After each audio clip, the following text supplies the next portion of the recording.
ਵਾਹਿਗੁਰੂ ਸਾਹਿਬ ਜੀ। ਧੰਨ ਧੰਨ ਸਾਹਿਬ ਸ੍ਰੀ ਗੁਰੂ ਗ੍ਰੰਥ ਸਾਹਿਬ ਜੀ ਮਹਾਰਾਜ। ਵਿਛੋੜਾ ਸੁਣੇ ਦੁੱਖ, ਬਿਨ ਡਿੱਠੇ ਮਰਿਓਦ। ਬਾਜ ਪਿਆਰੇ ਆਪਣੇ,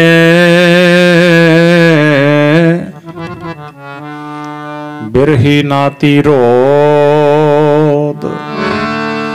ਜਿਸ ਪਿਆਰੇ ਸਿਉਨੇ ਹੋ, ਤਿਸ ਆਗੇ ਮਰ ਚੱਲੀਐ। ਤ੍ਰਿਗ ਜੀਵਨ ਸੰਸਾਰ, ਤਾਕੈ ਪਾਛੈ ਜੀਵਣਾ। ਦੁੱਖ ਵਿਛੋੜਾ, ਇੱਕ ਦੁੱਖ ਭੂਖ, ਇੱਕ ਦੁੱਖ ਸਖਤ ਵਾਰ ਜਮਦੂਤ। ਇੱਕ ਦੁੱਖ ਰੋਗ ਲੱਗੈ ਤਨ ਧਾਏ। ਵੈਦ ਨਾ ਭੋਲੇ ਦਾਰੂ ਲਾਏ। ਧਨ ਜੋਬਨ ਅਰ ਫੁੱਲੜਾ, ਨਾਠੀ ਅੜੇ ਦਿਨ ਚਾਰ। ਪੱਬਣ ਕੇਰੇ ਪਤ ਜਿਉ, ਢਲ ਢੁਲ ਜੁੰਮਣ ਹਾਰ। ਰੰਗ ਮਾਣ ਲੈ ਪਿਆਰਿਆ, ਜਾ ਜੋਬਨ ਨਾ ਹੁੱਲਾ। ਦਿਨ ਥੋੜੜੇ ਥੱਕੇ, ਭਇਆ ਪੁਰਾਣਾ ਚੋਲਾ। ਸੱਜਣ ਮੇਰੇ ਰੰਗੁਲੇ, ਜਾਏ ਸੁੱਤੇ ਜੀਰਾਣ। ਹਮ ਪੀਵਈਆਂ ਡੋਮਣੀ, ਰੋਵਾਂ ਝੀਣੀ ਬਾਣ। ਕੀ ਨਾ ਸੁਣੇ ਹੀ ਗੋਰੀਏ, ਆਪਣ ਕੰਨੀ ਸੋਏ। ਲੱਗੀ ਆਵੇ ਸਹੁਰੇ, ਨਿਤ ਨ ਪਈਆ ਹੋਏ। ਨਾਨਕ ਸੁੱਤੀ ਪਈ ਐ, ਜਾਣ ਵਿਰਤੀ ਸੰਨ।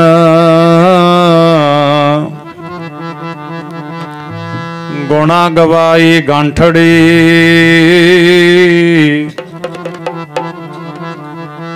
ਅਵਗਣ ਚੱਲੀ ਬੰਨ।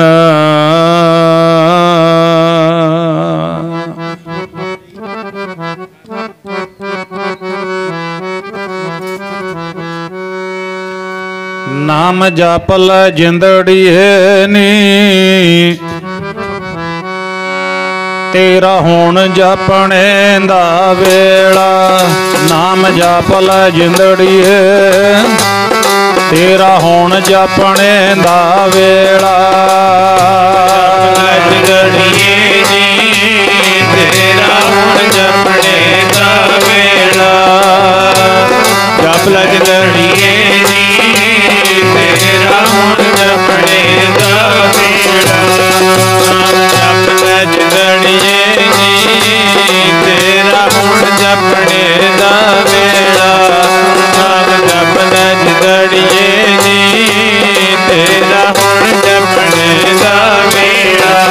ਨਾਮ ਜਪ ਲੈ ਜਿੰਦੜੀਏ ਨੀ, ਤੇਰਾ ਹੁਣ ਜਪਣੇ ਦਾ ਵੇਲਾ। ਨਾਮ ਜਪ ਲੈ ਜਿੰਦੜੀਏ ਨੀ, ਤੇਰਾ ਹੁਣ ਜਪਣੇ ਦਾ ਵੇਲਾ। ਜਿੰਦੜੀਏ ਨੀ, ਤੇਰਾ ਹੁਣ ਜਪਣੇ ਦਾ ਵੇਲਾ। ਨਾਮ ਜਪ ਲੈ ਜਿੰਦੜੀਏ ਨੀ, ਤੇਰਾ ਹੁਣ ਜਪਣੇ ਦਾ ਵੇਲਾ। ਨਾਮ ਜਪ ਲੈ ਜਿੰਦੜੀਏ ਨੀ, ਤੇਰਾ ਹੁਣ ਜਪਣੇ ਦਾ ਵੇਲਾ। ਨਾਮ ਜਪ ਲੈ ਜਿੰਦੜੀਏ ਨੀ, ਤੇਰਾ ਹੁਣ ਜਪਣੇ ਦਾ ਵੇਲਾ। ਹੁਣ ਜਪਣੇ ਦਾ ਵੇਲਾ, ਹੁਣ ਜਪਣੇ ਦਾ ਵੇਲਾ। ਤੇਰਾ ਹੁਣ ਜਪਣੇ ਦਾ ਵੇਲਾ, ਹੁਣ ਜਪਣੇ ਦਾ ਵੇਲਾ। ਤੇਰਾ ਹੁਣ ਜਪਣੇ ਦਾ ਵੇਲਾ। ਹੁਣ ਜਪਣੇ ਦਾ ਵੇਲਾ।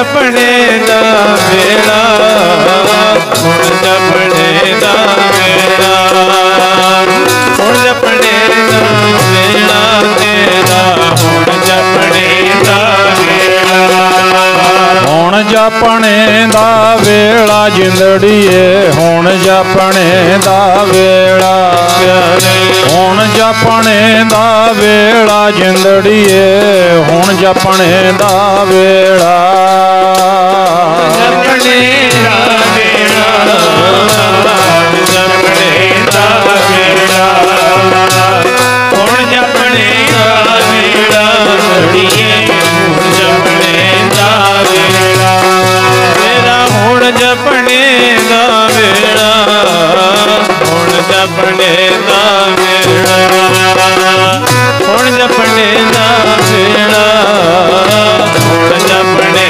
ਦਾ ਵੇਲਾ, ਨਾਮ ਜਪ ਲੈ ਜਿੰਦੜੀਏ ਨੀ, ਤੇਰਾ ਹੁਣ ਜਪਣੇ ਦਾ ਵੇਲਾ, ਨਾਮ ਜਪ ਲੈ ਜਿੰਦੜੀਏ ਤੂੰ, ਤੇਰਾ ਹੁਣ ਜਪਣੇ ਦਾ ਵੇਲਾ,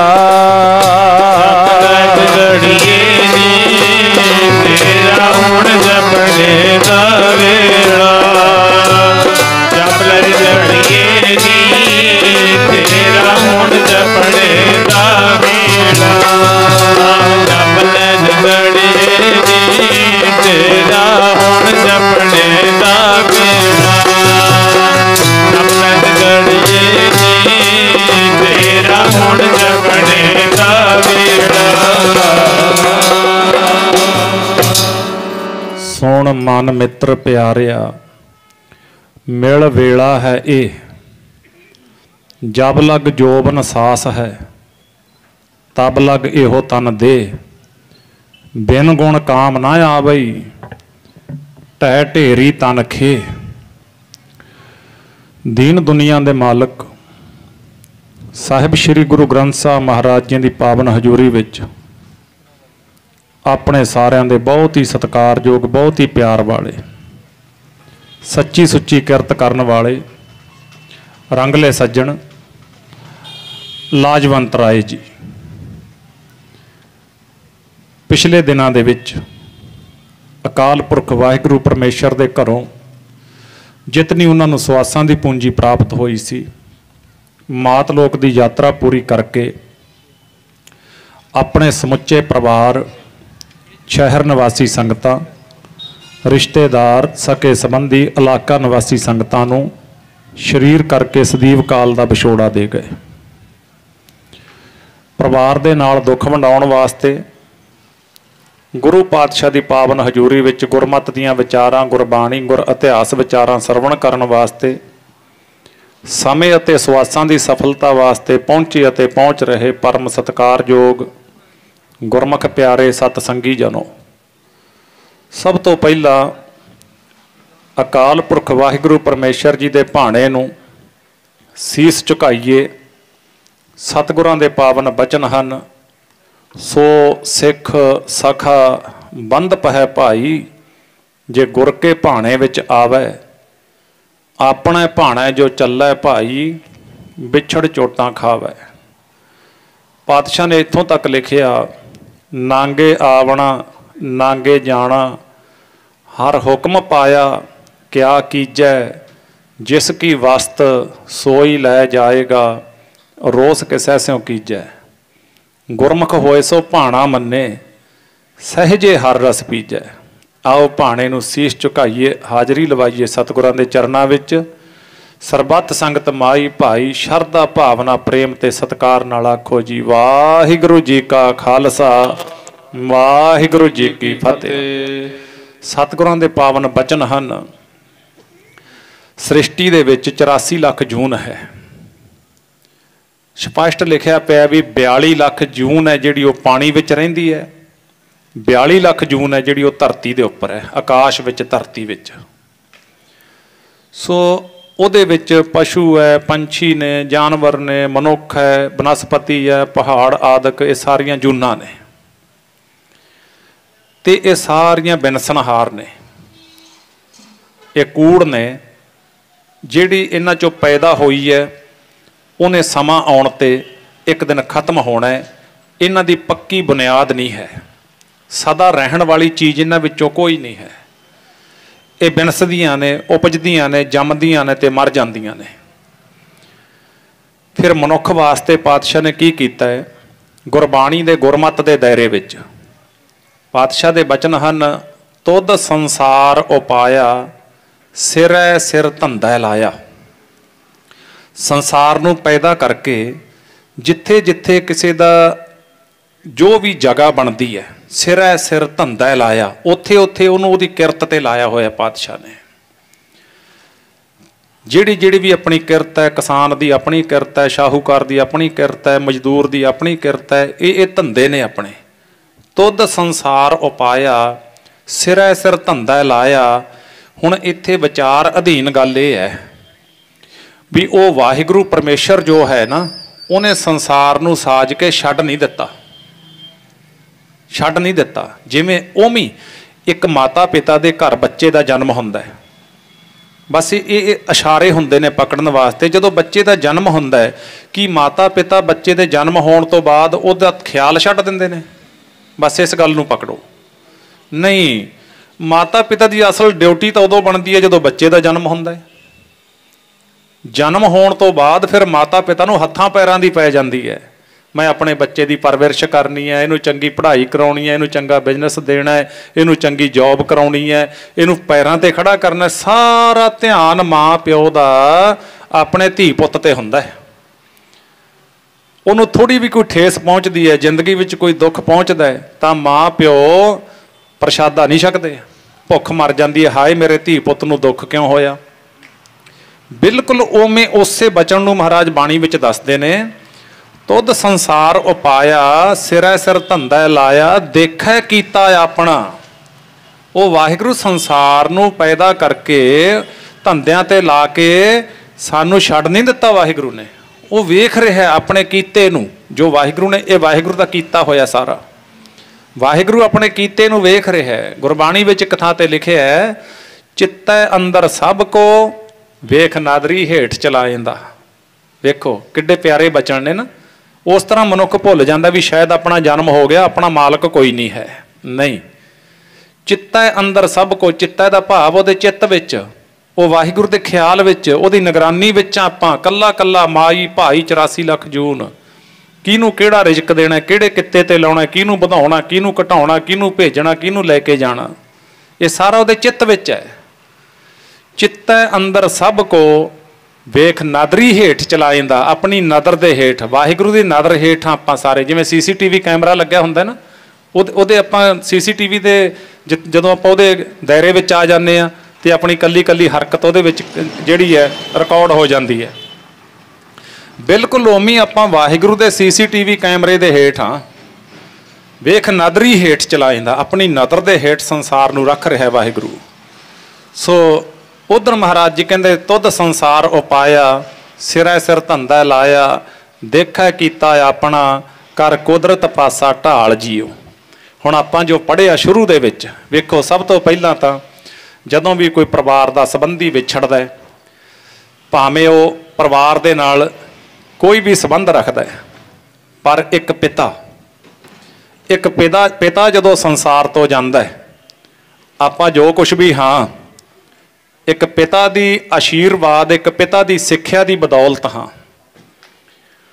ਉਹਨਾਂ ਦਾ ਕਰੜੀ ਘਾਲਣਾ, ਵੱਡੀ ਮਸ਼ੱਕਤ ਜ਼ਿੰਦਗੀ ਭਰ ਦੀ, ਉਹਦੀ ਬਦੌਲਤ ਹੀ ਆਪਾਂ ਸਾਰੇ ਹਾਂ ਸੰਸਾਰੀ ਤੌਰ ਤੇ। ਤੇ ਇਸ ਤਰ੍ਹਾਂ ਫਿਰ ਜਦੋਂ ਉਹ ਸੱਜਣ ਜਾਂਦੇ ਨੇ ਪਰਿਵਾਰ ਦੇ ਵਿੱਚੋਂ, ਸੰਬੰਧੀਆਂ ਦੇ ਵਿੱਚੋਂ, ਤਾਂ ਬੜਾ ਇੱਕ ਦੁੱਖ ਮਹਿਸੂਸ ਹੁੰਦਾ ਹੈ। ਉਹ ਪੀੜਾ, ਜਿਹੜੀ ਪੀੜਾ ਹਿਰਦੇ ਨੂੰ ਪਹੁੰਚਦੀ ਹੈ ਤੇ ਉਹ ਬਲੂੰਦਰ ਜਾਂਦੀ ਹੈ, ਕਿਉਂਕਿ ਕਿਤੇ ਤੋਰਨ ਨੂੰ ਚਿੱਤ ਕਰਦਾ, ਨਹੀਂ ਚਿੱਤ ਕਰਦਾ। ਇਹਨਾਂ ਦੀਆਂ ਰੌਣਕਾਂ ਹੀ ਵੱਖਰੀਆਂ ਨੇ। ਵਿਹੜੇ ਦੇ ਵਿੱਚ ਜਦੋਂ ਬੈਠੇ, ਜਦੋਂ ਘਰ ਵਿੱਚ ਬੈਠੇ, ਦੁਕਾਨ ਤੇ ਬੈਠੇ, ਤੇ ਸਾਧ ਸੰਗਤ ਬਜ਼ੁਰਗਾਂ ਦੇ ਨਾਲ ਹੀ ਤਾਂ ਆਪਾਂ ਵੱਡੇ ਹਾਂ, ਬਜ਼ੁਰਗਾਂ ਦੇ ਨਾਲ ਹੀ ਆਪਣਾ ਸਾਰਾ ਕੁਛ ਹੈ। ਤੇ ਜਦੋਂ ਉਹ ਜਾਂਦੇ ਨੇ ਤਾਂ ਬਹੁਤ ਘਾਟਾ ਵੱਡਾ ਪੈ ਜਾਂਦਾ ਹੈ। ਪਰ ਆਓ ਆਪਾਂ ਗੁਰਮਤਿ ਦੇ ਦਾਇਰੇ ਵਿੱਚ ਰਹਿ ਕੇ ਉਹ ਵਿਚਾਰ ਕਰੀਏ ਵੀ ਵੇਖੋ ਇੱਥੇ ਸੰਸਾਰ ਤੇ ਜੋ ਵੀ ਆਇਆ, ਪਾਤਸ਼ਾਹ ਦੇ ਕਥਨ ਨੇ, ਕੱਪੜ ਰੂਪ ਸੁਹਾਵਣਾ, ਛੱਡ ਦੁਨੀਆ ਅੰਦਰ ਜਾਵਣਾ। ਇਹ ਤਾਂ ਸਾਰਾ ਜੋ ਵੀ ਆਪਾਂ ਪਹਿਨਦੇ ਹਾਂ, ਕੁੱਲੀ ਗੁੱਲੀ ਜੁੱਲੀ ਮਕਾਨ ਪਹਿਨਣਾ ਪਦਾਰਥ, ਇਹ ਤਾਂ ਛੱਡ ਦੁਨੀਆ ਅੰਦਰ ਜਾਵਣਾ। ਦੁਨੀਆ ਤੇ ਆ ਕੇ ਇਕੱਠਾ ਕੀਤਾ ਤੇ ਦੁਨੀਆ ਤੇ ਜਾਣ ਵੇਲੇ ਇਹਨੂੰ ਇੱਥੇ ਹੀ ਛੱਡ ਦੇਣਾ, ਇਹਨੂੰ ਨਾਲ ਨਹੀਂ ਕੋਈ ਲੈ ਕੇ ਜਾ ਸਕਦਾ। ਇਹ ਵਿਧਾਨ ਹੈ, ਇਹ ਲਾ ਵਾਹਿਗੁਰੂ ਦੇ ਘਰ ਦਾ, ਮਰਜ਼ਾਦਾ ਹੈ ਉਸ ਵਾਹਿਗੁਰੂ ਦੇ ਘਰ ਦੀ। ਤੇ ਸਾਧ ਸੰਗਤ, ਮੰਦਾ ਚੰਗਾ ਆਪਣਾ ਆਪੇ ਹੀ ਕੀਤਾ ਪਾਵਣਾ। ਜੋ ਵੀ ਮਨੁੱਖ ਚੰਗਾ ਕਰਦਾ ਮੰਦਾ ਕਰਦਾ ਉਹਨੇ ਆਪਣਾ ਕੀਤਾ ਆਪ ਹੀ ਪਾਉਣਾ ਹੈ, ਦੂਜਾ ਕੋਈ ਨਹੀਂ ਉਹਦੀ ਥਾਂ ਤੇ। ਇਹ ਕਰ ਕਰੇ ਸੋ ਇਹ ਕਰ ਪਾਏ, ਕੋਏ ਨਾ ਪਕੜੀਐ ਕਿਸੈ ਥਾਏ। ਕਰ ਦਾ ਅਰਥ ਹੈ ਹੱਥ। ਕਹਿੰਦੇ ਸੱਜੇ ਹੱਥ ਦੇ ਨਾਲ ਕਰਮ ਕਰ ਲਓ, ਖੱਬੇ ਦੇ ਨਾਲ ਉਹਦਾ ਰਿਜ਼ਲਟ ਭੋਗ ਲਓ। ਖੱਬੇ ਹੱਥ ਨਾਲ ਬੰਦਾ ਕਰਮ ਕਰਦਾ ਹੈ ਤੇ ਸੱਜੇ ਦੇ ਨਾਲ ਉਹਨੂੰ ਭੋਗਣਾ ਪੈਂਦਾ ਹੈ। ਕਿਸੇ ਦੀ ਥਾਂ ਤੇ ਕੋਈ ਦੂਜਾ ਨਹੀਂ ਪਕੜਿਆ ਜਾਣਾ। ਇੱਥੇ ਦੀਆਂ ਕਚਹਿਰੀਆਂ ਕੋਰਟਾਂ ਦੇ ਵਿੱਚ ਤਾਂ ਕਈ ਵਾਰੀ ਝੂਠੇ ਫਸ ਜਾਂਦੇ ਨੇ, ਸੱਚੇ ਫਸ ਜਾਂਦੇ ਨੇ, ਝੂਠੇ ਬਰੀ ਹੋ ਜਾਂਦੇ ਨੇ। ਪਰ ਉਹ ਵਾਹਿਗੁਰੂ ਦੇ ਘਰ, ਉੱਥੇ ਸੱਚੇ ਹੀ ਸੱਚੋ ਹੀ ਸੱਚ ਨਿਬੜੈ। ਚੁਣ ਵੱਖ ਕੱਢੇ ਜਜਮਾਲਿਆ, ਉੱਥੇ ਤਾਂ ਸੱਚ ਦੀ ਕਲਮ ਚੱਲਦੀ ਹੈ, ਸੱਚ ਦੀ ਤੱਕੜੀ ਹੈ। ਗੁਰੂ ਨਾਨਕ ਦੇਵ ਸਾਹਿਬ ਦੇ ਘਰ ਸੱਚ ਦੀ ਤੱਕੜੀ ਹੈ, ਉੱਥੇ ਐਸਾ ਹੈ ਨਹੀਂ ਕੁਛ। ਤਾਂ ਆਪਾਂ ਜੋ ਪੜ੍ਹਿਆ, ਨਾਮ ਜਪ ਲੈ ਜਿੰਦੜੀਏ ਨੀ, ਤੇਰਾ ਹੁਣ ਜਪਣੇ ਦਾ ਵੇਲਾ, ਇਹਦੇ ਤੇ ਆਪਾਂ ਫੋਕਸ ਰੱਖਾਂਗੇ। ਇਹ ਅੱਜ ਦਾ ਆਪਣਾ ਵਿਸ਼ਾ ਹੈ, ਉਹ ਰੰਗਲੇ ਸੱਜਣ ਦੀ ਅੰਤਮ ਅਰਦਾਸ ਤੇ। ਕਿਉਂ ਇਹ ਵੇਲਾ ਹੈ? ਹੁਣ ਵੇਖੋ, ਜਦੋਂ ਆਪਾਂ ਇਤਿਹਾਸ ਪੜ੍ਹਦੇ ਹਾਂ, ਸਿੱਖ ਇਤਿਹਾਸ ਪੜ੍ਹਦੇ ਹਾਂ, ਗੁਰੂ ਗ੍ਰੰਥ ਸਾਹਿਬ ਦੀ ਬਾਣੀ ਦਾ ਅਧਿਐਨ ਕਰਦੇ ਹਾਂ, ਤਾਂ ਉਸ ਵੇਲੇ ਇਹ ਗੱਲ ਸਾਹਮਣੇ ਆਉਂਦੀ ਹੈ। ਗੁਰੂ ਸਾਹਿਬਾਨਾਂ ਨੇ, ਭਗਤ ਸਾਹਿਬਾਨਾਂ ਨੇ ਜਿੱਥੇ ਜਿੱਥੇ ਜਾ ਕੇ ਉਪਦੇਸ਼ ਦਿੱਤਾ ਹੈ, ਜਦੋਂ ਸਰੀਰ ਧਾਰਨ ਕਰਕੇ ਆਏ ਜਾਂ ਅੱਜ ਗੁਰੂ ਗ੍ਰੰਥ ਸਾਹਿਬ ਸ਼ਬਦ ਰੂਪ ਦੇ ਵਿੱਚ, ਜੋ ਜਾਗਤ ਜੋਤ ਦੇ ਰੂਪ ਵਿੱਚ ਜਿੱਥੇ ਵੀ ਘਰਾਂ ਦੇ ਵਿੱਚ ਮਹਾਰਾਜ ਦੇ ਚਰਨ, ਤੇ ਉੱਥੇ ਇਹੋ ਹੀ ਉਪਦੇਸ਼ ਹੈ, ਭਾਈ ਕੋਈ ਵੀ ਅਸੀਂ ਸੰਸਾਰੀ ਕੰਮ ਕਰਨਾ ਹੈ, ਅਧਿਆਤਮਵਾਦ ਦਾ ਕਰਨਾ ਹੈ, ਪਰਮਾਰਥ ਦਾ ਕਰਨਾ ਹੈ, ਤਾਂ ਉਹਦੇ ਵਾਸਤੇ ਸਾਨੂੰ ਟਾਈਮ ਟੇਬਲ ਜ਼ਰੂਰੀ ਹੈ। ਜੇ ਸਾਡਾ ਟਾਈਮ ਟੇਬਲ ਸਹੀ ਨਹੀਂ, ਅਸੀਂ ਉਹ ਉੱਤਮ ਮੱਤ ਨਹੀਂ ਲਈ, ਸੋਝੀ ਨਹੀਂ ਲਈ, ਤਾਂ ਫਿਰ ਅਸੀਂ ਬਹੁਤ ਪਿੱਛੇ ਰਹਿ ਜਾਵਾਂਗੇ। ਜੋ ਅਸੀਂ ਖੱਟਣ ਵਾਸਤੇ ਸੰਸਾਰ ਤੇ ਆਏ ਹਾਂ, ਸ਼ਾਇਦ ਫਿਰ ਉਹ ਸਾਡੇ ਤੋਂ ਨਾ ਖੱਟਿਆ ਜਾਵੇ। ਤਾਂ ਇਸ ਕਰਕੇ ਸਾਧ ਸੰਗਤ, ਆਪਾਂ ਉਸ ਬਚਨ ਤੇ ਧਿਆਨ ਦੇਣਾ ਹੈ। ਪਾਤਸ਼ਾਹ ਦੇ ਬਚਨ ਆਪਾਂ ਪੜ੍ਹ ਲਏ ਵੀ ਸੰਸਾਰ ਤੇ ਆ ਕੇ ਸਾਡੀ ਇੱਕ ਡਿਊਟੀ ਨਹੀਂ, ਜ਼ਿਆਦਾਤਰ ਸੰਸਾਰ ਇੱਕ ਤਰਫਾ ਜਿਉਂਦਾ ਹੈ। ਇੱਕ ਤਰਫਾ ਕੀ ਭਾਵ? ਸੰਸਾਰੀ ਤੌਰ ਤੇ। ਉਹਨੂੰ ਗੁਰਬਾਣੀ ਨੇ ਲਿਖਿਆ, ਦੁਨੀਆਦਾਰ ਇੱਕ ਸੰਸਾਰੀ ਬੰਦਾ, ਉਹ ਨਿਰੰਕਾਰ ਦੇ ਘਰ ਪ੍ਰਵਾਨ ਨਹੀਂ ਹੋ ਸਕਦਾ। ਕਿਹੜਾ? ਉਹ ਸੁਣੋ, ਬਾਣੀ ਦੇ ਵਿੱਚੋਂ ਸੁਣੋ।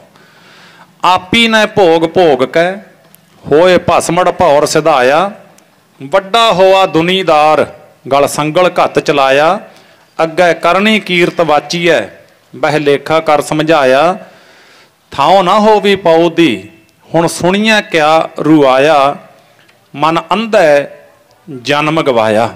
ਇਹ ਗੁਰਬਾਣੀ ਦੇ ਬਚਨ ਨੇ।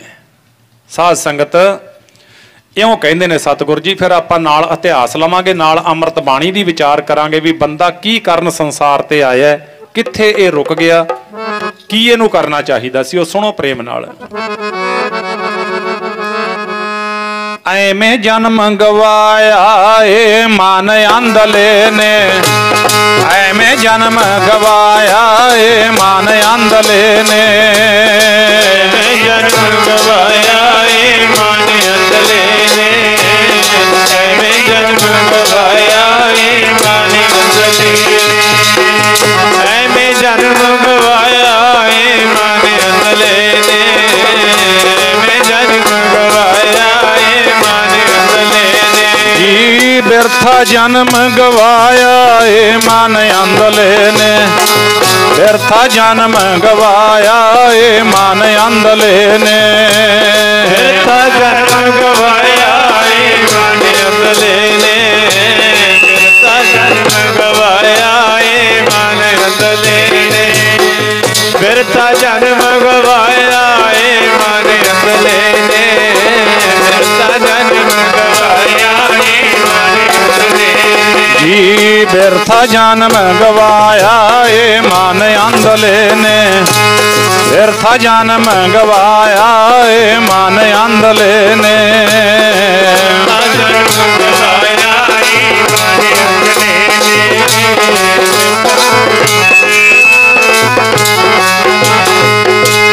ਬਿਰਥਾ ਜਨਮ ਗਵਾਇਆ ਏ ਮਨ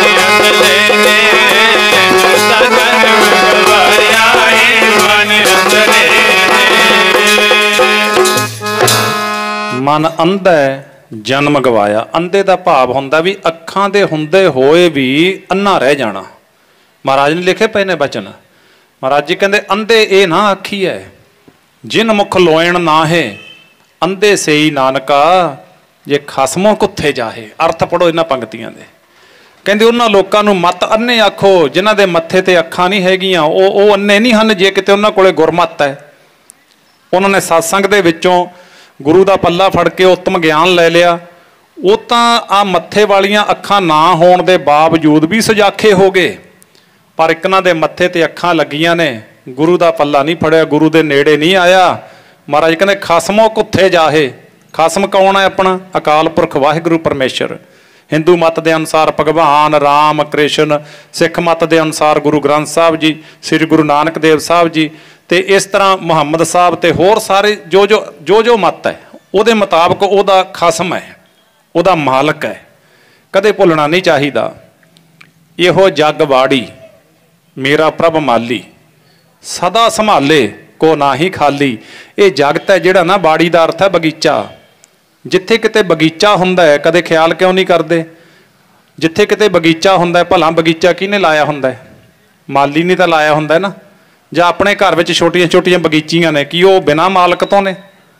ਬਸ ਮਹਾਰਾਜ ਜੀ ਕਹਿੰਦੇ ਜਗਤ ਵੱਡਾ ਬਗੀਚਾ ਹੈ, ਇਹਦਾ ਮਾਲਕ ਕੌਣ ਹੈ? ਮੇਰਾ ਪ੍ਰਭ ਮਾਲੀ। ਪ੍ਰਭ ਦਾ ਅਰਥ ਹੈ ਰੱਬ, ਪਰਮੇਸ਼ਰ, ਪਰਮਾਤਮਾ।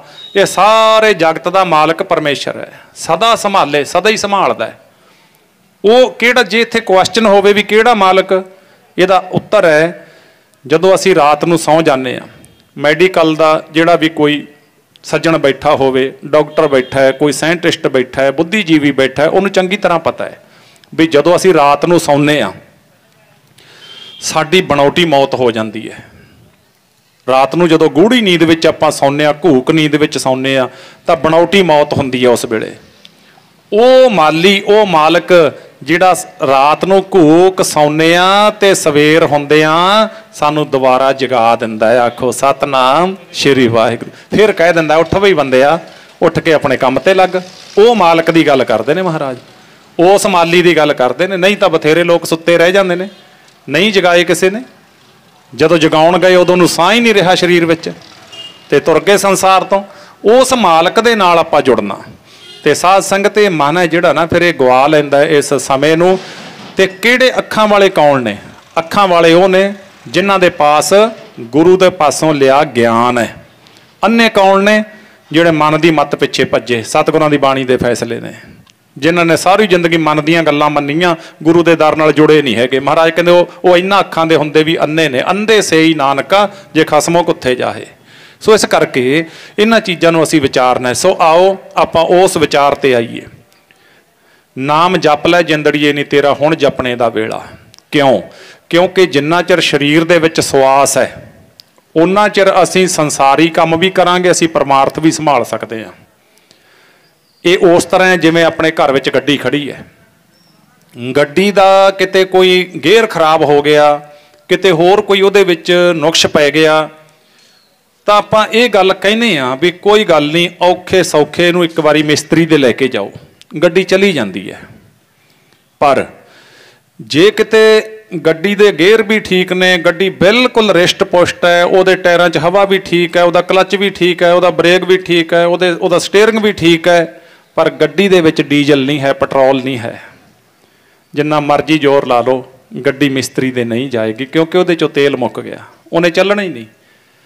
ਬਿਲਕੁਲ ਉਵੇਂ ਇਹ ਸਰੀਰ ਰੂਪੀ ਗੱਡੀ, ਇਹਦੇ ਵਿੱਚ ਇਹਦੇ ਦੋ ਹੱਥ ਵੀ ਕੱਟ ਜਾਂਦੇ ਨੇ ਬਹੁਤ ਲੋਕਾਂ ਦੇ, ਦੋ ਲੱਤਾਂ ਵੀ ਕੱਟ ਜਾਂਦੀਆਂ ਨੇ, ਕਈ ਵਾਰੀ ਅੱਖਾਂ ਦੀ ਨਿਗਾਹ ਵੀ ਚਲੀ ਜਾਂਦੀ, ਕਈ ਵਾਰੀ ਕੰਨਾਂ ਤੋਂ ਸੁਣਨੋਂ ਹਟ ਜਾਂਦਾ, ਕਈ ਵਾਰੀ ਕੋਮਾ ਵਿੱਚ ਚਲਿਆ ਜਾਂਦਾ, ਕਈ ਵਾਰ ਇਹਨੂੰ ਰਸਨਾ ਤੋਂ ਬੋਲਣਾ ਬੰਦ ਹੋ ਜਾਂਦਾ, ਬਹੁਤ ਕੁਝ ਹੋ ਜਾਂਦਾ, ਪਰ ਸਰੀਰ ਫਿਰ ਵੀ ਚੱਲਦਾ ਹੈ, ਸਰੀਰ ਫਿਰ ਵੀ ਤੁਰਿਆ ਫਿਰਦਾ ਹੈ।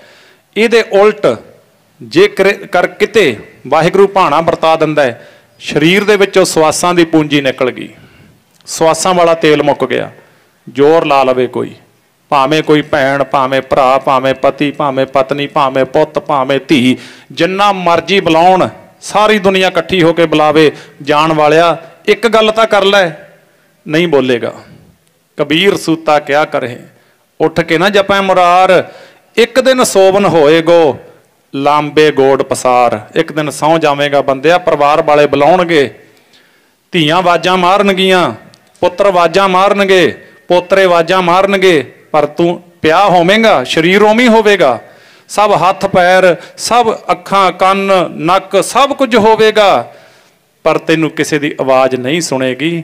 ਤੂੰ ਕਦੇ ਵੀ ਕਿਸੇ ਦੀ ਆਵਾਜ਼ ਤੇ ਤੇਰੇ ਸੰਬੰਧੀ ਤੇਰੇ ਉੱਪਰ ਢੇਰੀ ਹੋਣਗੇ, ਉਹਨਾਂ ਦੇ ਅੱਖਾਂ 'ਚੋਂ ਹੰਝੂ ਪਰਨਾਲੇ ਬਣ ਕੇ ਡਿੱਗਣਗੇ, ਪਰ ਤੇਰੀ ਅੱਖ ਵਿੱਚੋਂ ਹੰਝੂ ਨਹੀਂ ਆਵੇਗਾ। ਆਖੋ ਸਤਨਾਮ ਸ਼੍ਰੀ ਵਾਹਿਗੁਰੂ। ਉਹ ਤੋਂ ਪਹਿਲਾਂ ਜੇ ਕਦੇ ਪਿਓ ਦੇ ਕੋਲ ਆ ਕੇ ਧੀ ਰੋਂਦੀ ਹੈ, ਕਿਤੇ ਧੀ ਦਾ ਦੁੱਖ ਹੈ, ਤਾਂ ਪਿਓ ਧੀ ਨੂੰ ਗਲਵੱਕੜੀ ਵਿੱਚ ਲੈ ਕੇ, ਧੀ ਬਾਅਦ ਵਿੱਚ ਰੋਂਦੀ ਹੈ, ਪਿਓ ਪਹਿਲਾਂ ਰੋ ਪੈਂਦਾ ਹੈ, ਕਿਉਂਕਿ ਧੀ ਦੇ ਦੁੱਖ ਨੂੰ ਉਹ ਨਹੀਂ ਜਰ ਸਕਦਾ। ਜੇ ਕਿਤੇ ਆ ਕੇ ਭੈਣ ਰੋਂਦੀ ਹੈ, ਭਰਾ ਉਹਦੇ ਦੁੱਖ ਨੂੰ ਜਰ ਨਹੀਂ ਸਕਦਾ। ਜੇ ਕਿਤੇ ਪੁੱਤ ਰੋਂਦਾ ਹੈ, ਪਿਓ ਪੁੱਤ ਨੂੰ ਰੋਂਦਾ ਵੇਖ ਨਹੀਂ ਸਕਦਾ, ਉਹਦੀਆਂ ਅੱਖਾਂ 'ਚੋਂ ਹੰਝੂ ਪਹਿਲਾਂ ਆ ਜਾਂਦੇ ਨੇ। ਪਰ ਉਹ ਸਮਾਂ ਆ ਜਾਂਦਾ ਹੈ ਜਦੋਂ ਸਾਰੇ ਸੰਬੰਧੀ ਰੋਂਦੇ ਨੇ, ਉਹ ਟੱਸ ਤੋਂ ਮਸ ਨਹੀਂ ਹੁੰਦਾ। ਕਿਉਂ? ਕਿਉਂਕਿ ਸਵਾਸਾਂ ਵਾਲਾ ਤੇਲ ਮੁੱਕ ਗਿਆ। ਇਸ ਬਚਨ ਨੂੰ ਮਹਾਰਾਜ ਕਹਿੰਦੇ ਨੇ, ਨਾਮ ਜਪ ਲੈ ਜਿੰਦੜੀਏ ਨਹੀਂ। ਜਦੋਂ ਸਵਾਸਾਂ ਵਾਲਾ ਤੇਲ ਮੁੱਕ ਗਿਆ, ਫਿਰ ਤੂੰ ਕੀ ਕਰੇਂਗਾ? ਫਿਰ ਤਾਂ ਕੋਲੇ ਕੁਛ ਨਹੀਂ ਨਾ। ਇਸ ਬਚਨ ਨੂੰ ਬਾਣੀ ਨੇ ਉਹ ਕਿਹਾ, ਤੂੰ ਤਾਂ ਕਿਸੇ ਦਾ ਜਗਾਇਆ ਨਹੀਂ ਹੋ ਜਾਗਣਾ। ਬਥੇਰਾ ਜਗਾਉਣਗੇ ਘਰ ਵਾਲੇ, ਇੱਕ ਦਿਨ ਐਸਾ ਸੌਂ ਜਾਏਗਾ, ਤੂੰ ਤਾਂ ਕਿਸੇ ਦਾ ਜਗਾਇਆ ਨਹੀਂ ਹੋ ਜਾਗਣਾ। ਇੱਕ ਦਿਨ ਐਸਾ ਸੌਂ ਜਾਏਗਾ, ਕਿਸੇ ਦਾ ਜਗਾਇਆ ਨਹੀਂ ਹੋ ਜਾਗਣਾ। ਇੱਕ ਦਿਨ ਐਸਾ ਸੌਂ ਜਾਏਗਾ, ਤੂੰ ਤਾਂ ਕਿਸੇ ਦਾ ਜਗਾਇਆ ਨਹੀਂ ਹੋ ਜਾਗਣਾ। ਇੱਕ ਦਿਨ ਐਸਾ ਸੌਂ ਜਾਏਗਾ, ਤੂੰ ਤਾਂ ਕਿਸੇ ਦਾ ਜਗਾਇਆ ਨਹੀਂ ਹੋ ਜਾਗਣਾ। ਇੱਕ ਦਿਨ ਐਸਾ ਸੌਂ ਜਾਏਗਾ, ਤੂੰ ਤਾਂ ਕਿਸੇ ਦਾ ਜਗਾਇਆ ਨਹੀਂ ਹੋ ਜਾਗਣਾ। ਇੱਕ ਦਿਨ ਐਸਾ ਸੌਂ ਜਾਏਗਾ, ਤੂੰ ਤਾਂ ਕਿਸੇ ਦਾ ਬੁਲਾਇਆ ਨਹੀਂ ਹੋ, ਬੁਲਾਇਆ ਨਹੀਂ ਹੋ ਬੋਲਣਾ ਬਈ। ਇੱਕ ਦਿਨ ਐਸਾ ਸੌਂ ਜਾਏਗਾ, ਕਿਸੇ ਦਾ ਬੁਲਾਇਆ ਨਹੀਂ ਹੋ ਬੋਲਣਾ। ਇੱਕ ਦਿਨ ਐਸਾ ਸੌਂ ਜਾਏਗਾ, ਕਿਸੇ ਦਾ ਬੁਲਾਇਆ ਨਹੀਂ ਹੋ ਬੋਲਣਾ। ਇੱਕ ਦਿਨ ਐਸਾ ਸੌਂ ਜਾਏਗਾ, ਤੂੰ ਤਾਂ ਕਿਸੇ ਦਾ ਬੁਲਾਇਆ ਨਹੀਂ ਹੋ ਬੋਲਣਾ। ਇੱਕ ਦਿਨ ਐਸਾ ਸੌਂ ਜਾਏਗਾ, ਕਿਸੇ ਦਾ ਬੁਲਾਇਆ ਨਹੀਂ ਹੋ ਬੋਲਣਾ। ਇੱਕ ਦਿਨ ਐਸਾ ਸੌਂ ਜਾਏਗਾ, ਤੂੰ ਤਾਂ ਕਿਸੇ ਦਾ ਬੁਲਾਇਆ ਨਹੀਂ ਹੋ ਬੋਲਣਾ। ਇੱਕ ਦਿਨ ਐਸਾ ਸੌਂ ਜਾਏਗਾ। ਹੁਣ ਵੇਖੋ, ਇਹ ਤੋਂ ਅੱਗੇ ਤੋਰਦੇ ਨੇ ਮਹਾਰਾਜ। ਇਹ ਨਹੀਂ ਹੈ ਵੀ ਇੱਥੇ ਗੱਲ ਛੱਡ ਦਿੱਤੀ, ਨਹੀਂ। ਹੁਣ ਸਤਿਗੁਰੂ ਜੀ ਕਹਿੰਦੇ ਸੁੱਤਾ ਕੀ ਕਰਦਾ ਉਹ ਬੰਦਿਆ? ਕੁਐਸਚਨ ਕਰਦੇ ਨੇ ਮਹਾਰਾਜ, ਕਹਿੰਦੇ ਜਵਾਬ ਦੇ ਇਸ ਗੱਲ ਦਾ। ਕਬੀਰ ਸੂਤਾ ਕਿਆ ਕਰੇ, ਬੈਠਾ ਰਹੋ ਔਰ ਜਾਗ। ਉਹ ਬੰਦੇ ਅੱਜ ਤੈਨੂੰ ਗੁਰੂ ਜਗਾਉਂਦਾ ਹੈ, ਅੱਜ ਤੈਨੂੰ ਮਾਪੇ ਜਗਾਉਂਦੇ ਨੇ, ਧੀਆਂ ਪੁੱਤਾਂ ਨੂੰ ਮਾਪੇ ਜਗਾਉਂਦੇ ਨੇ। ਕਈ ਵਾਰੀ ਧੀ ਪੁੱਤ ਕੁਰਾਹੇ ਪੈ ਜਾਂਦੇ ਨੇ, ਮਾਪੇ ਆਵਾਜ਼ਾਂ ਮਾਰਦੇ ਨੇ, ਬੇਟਾ ਇਹ ਰਸਤਾ ਤੇਰਾ ਹੈ ਨਹੀਂ, ਇਹ ਰਸਤਾ ਗਲਤ ਹੈ। ਇਹ ਰਸਤੇ ਗਏ ਬੱਚੇ ਬਰਬਾਦ ਹੋ ਜਾਂਦੇ ਨੇ। ਤੇ ਜਿਹੜੇ ਸੁਣ ਲੈਂਦੇ ਨੇ ਮਾਂ ਪਿਓ ਦੀ ਆਵਾਜ਼, ਉਹ ਬੱਚਿਆਂ ਦੀ ਲਾਈਫ ਬਚ ਰਹਿੰਦੀ ਹੈ। ਜਿਹੜੇ ਨਹੀਂ ਮਾਂ ਪਿਓ ਦੀ ਆਵਾਜ਼ ਸੁਣਦੇ ਬਰਬਾਦ ਹੋਏ ਦੇਖੇ ਨੇ, ਹੋ ਹੀ ਜਾਂਦੀ ਹੈ ਦੁਨੀਆ, ਵੇਖਿਆ। ਤੇ ਫਿਰ ਜੇ ਮਾਂ ਪਿਓ ਦੀ ਆਵਾਜ਼ ਵਿੱਚ ਇੰਨਾ ਭਲਾ ਹੈ, ਅਸੀਂ ਕਦੇ ਵਿਚਾਰ ਕਿਉਂ ਨਹੀਂ ਕਰਦੇ ਗੁਰੂ ਦੀ ਆਵਾਜ਼ ਵਿੱਚ ਕੋਈ ਭਲਾ ਨਹੀਂ? ਤੇ ਹੁਣ ਉਹੀ ਵਚਨ ਕਹਿ ਰਹੇ ਨੇ, ਕਬੀਰ ਸੂਤਾ ਕਿਆ ਕਰੇ ਹੈ, ਬੈਠਾ ਰਹੋ ਔਰ ਜਾਗ। ਤੇ ਇਹਨੇ ਅੱਗੋਂ ਕੁਐਸਚਨ ਕਰ ਦਿੱਤਾ ਜਗਿਆਸੂ ਨੇ, ਕਹਿੰਦਾ ਜੀ ਕਿਉਂ ਜਾਗਾਂ, ਮੈਨੂੰ ਜਾਗਣ ਦੀ ਕੀ ਲੋੜ ਹੈ, ਕਿਸ ਤਰ੍ਹਾਂ ਜਾਗਣਾ ਹੈ? ਦੇਖੋ ਹੁਣ ਇਹ ਬਹੁਤ ਅਧਿਆਤਮਵਾਦ ਦਾ ਬਚਨ ਹੈ। ਗੁਰਬਾਣੀ ਜਿਹੜੀ ਨਾ ਆਤਮਾ ਪ੍ਰਮਾਤਮਾ ਦਾ ਮੇਲ ਕਰਾਉਂਦੀ ਹੈ। ਗੁਰਬਾਣੀ ਲੋਕ ਤੇ ਪਰਲੋਕ ਸੁਹੇਲੇ ਕਰਦੀ ਹੈ। ਜਾਂ ਗੁਰਬਾਣੀ ਕਹੋ ਜਾਂ ਗੁਰਬਾਣੀ ਤੋਂ ਵਰੋਸ ਆਏ ਰੱਬ ਦੇ ਪਿਆਰੇ ਗੁਰਮੁਖ ਸੱਜਣ ਸੰਤ ਮਹਾਂਪੁਰਖ, ਜਿਨ੍ਹਾਂ ਨੇ ਉਹ ਥਿਉਰੀ ਨੂੰ ਕਮਾਇਆ, ਜਿਨ੍ਹਾਂ ਨੇ ਉਹ ਥਿਉਰੀ ਨੂੰ ਪੜ੍ਹਿਆ, ਉਸ ਥਿਉਰੀ ਨੂੰ ਜ਼ਿੰਦਗੀ ਵਿੱਚ ਲਾਗੂ ਕੀਤਾ ਹੈ। ਕੱਲਾ ਇਹ ਨਹੀਂ ਵੀ ਬਸ ਕੱਲਾ ਕਹਿ ਲਿਆ ਜਾਂ ਸੁਣ ਲਿਆ, ਲਾਗੂ ਨਹੀਂ ਕੀਤਾ। ਹੁਣ ਵੇਖੋ ਆਪਾਂ ਕਿਸੇ ਵੀ ਅਹੁਦੇ ਤੇ, ਭਾਵੇਂ ਆਪਣਾ ਬਿਜ਼ਨਸ ਹੈ, ਭਾਵੇਂ ਆਪਾਂ ਕੋਈ ਜੌਬ ਕਰਦੇ ਹਾਂ, ਭਾਵੇਂ ਆਪਣੀ ਦੁਕਾਨਦਾਰੀ ਹੈ, ਤੇ ਉਹ ਆਪਣੀ ਕਦੋਂ ਆਪਾਂ ਉਹਦੇ ਵਿੱਚ ਕਾਮਯਾਬ ਹੋਏ? ਜਦੋਂ ਉਹਨੂੰ ਪੜ੍ਹਿਆ, ਜਦੋਂ ਉਹਨੂੰ ਕਮਾਇਆ ਤੇ ਜ਼ਿੰਦਗੀ ਵਿੱਚ ਮੰਨ ਕੇ ਵੇਖਿਆ, ਫਿਰ ਆਪਾਂ ਬਿਜ਼ਨਸ ਵਿੱਚ ਅੱਗੇ ਵਧ ਗਏ, ਫਿਰ ਆਪਾਂ ਚੰਗੀ ਜੌਬ ਮਿਲ ਗਈ ਆਪਾਂ ਨੂੰ। ਪਰ ਜੇ ਅਸੀਂ ਉਹਨੂੰ ਮੰਨਿਆ ਨਹੀਂ, ਪੜ੍ਹਿਆ ਨਹੀਂ, ਕੀ ਇਸ ਤਰ੍ਹਾਂ ਵੀ ਕੋਈ ਹੋ ਜਾਂਦਾ? ਨਹੀਂ। ਇਸੇ ਤਰ੍ਹਾਂ ਗੁਰੂ ਦੀ ਬਾਣੀ ਹੈ, ਗੁਰੂ ਦੇ ਬਚਨ ਨੇ, ਗੁਰੂ ਦੇ ਹੁਕਮ ਨੂੰ ਜਦੋਂ ਸਿੱਖ ਮੰਨੇਗਾ ਤਾਂ ਉਹਦੀ ਝੋਲੀ ਵਿੱਚ ਕੁਝ ਪੈਣਾ, ਨਹੀਂ ਪੈਂਦਾ ਨਹੀਂ ਕੁਛ। ਤਾਂ ਸਾਧ ਸੰਗਤ ਇੱਥੇ ਹੁਣ ਆਤਮਾ ਪ੍ਰਮਾਤਮਾ ਦਾ ਮਿਲਾਪ ਉਹ ਬਚਨ ਕਰ ਰਹੇ ਨੇ। ਅਗਲਾ ਕਬੀਰ ਸੂਤਾ ਕਿਆ ਕਰਹੇ, ਬੈਠਾ ਰਹੋ ਅਰ ਜਾਗ। ਇਹਨੇ ਕੁਐਸਚਨ ਕੀਤਾ, ਕਿਉਂ ਜਾਗਾਂ?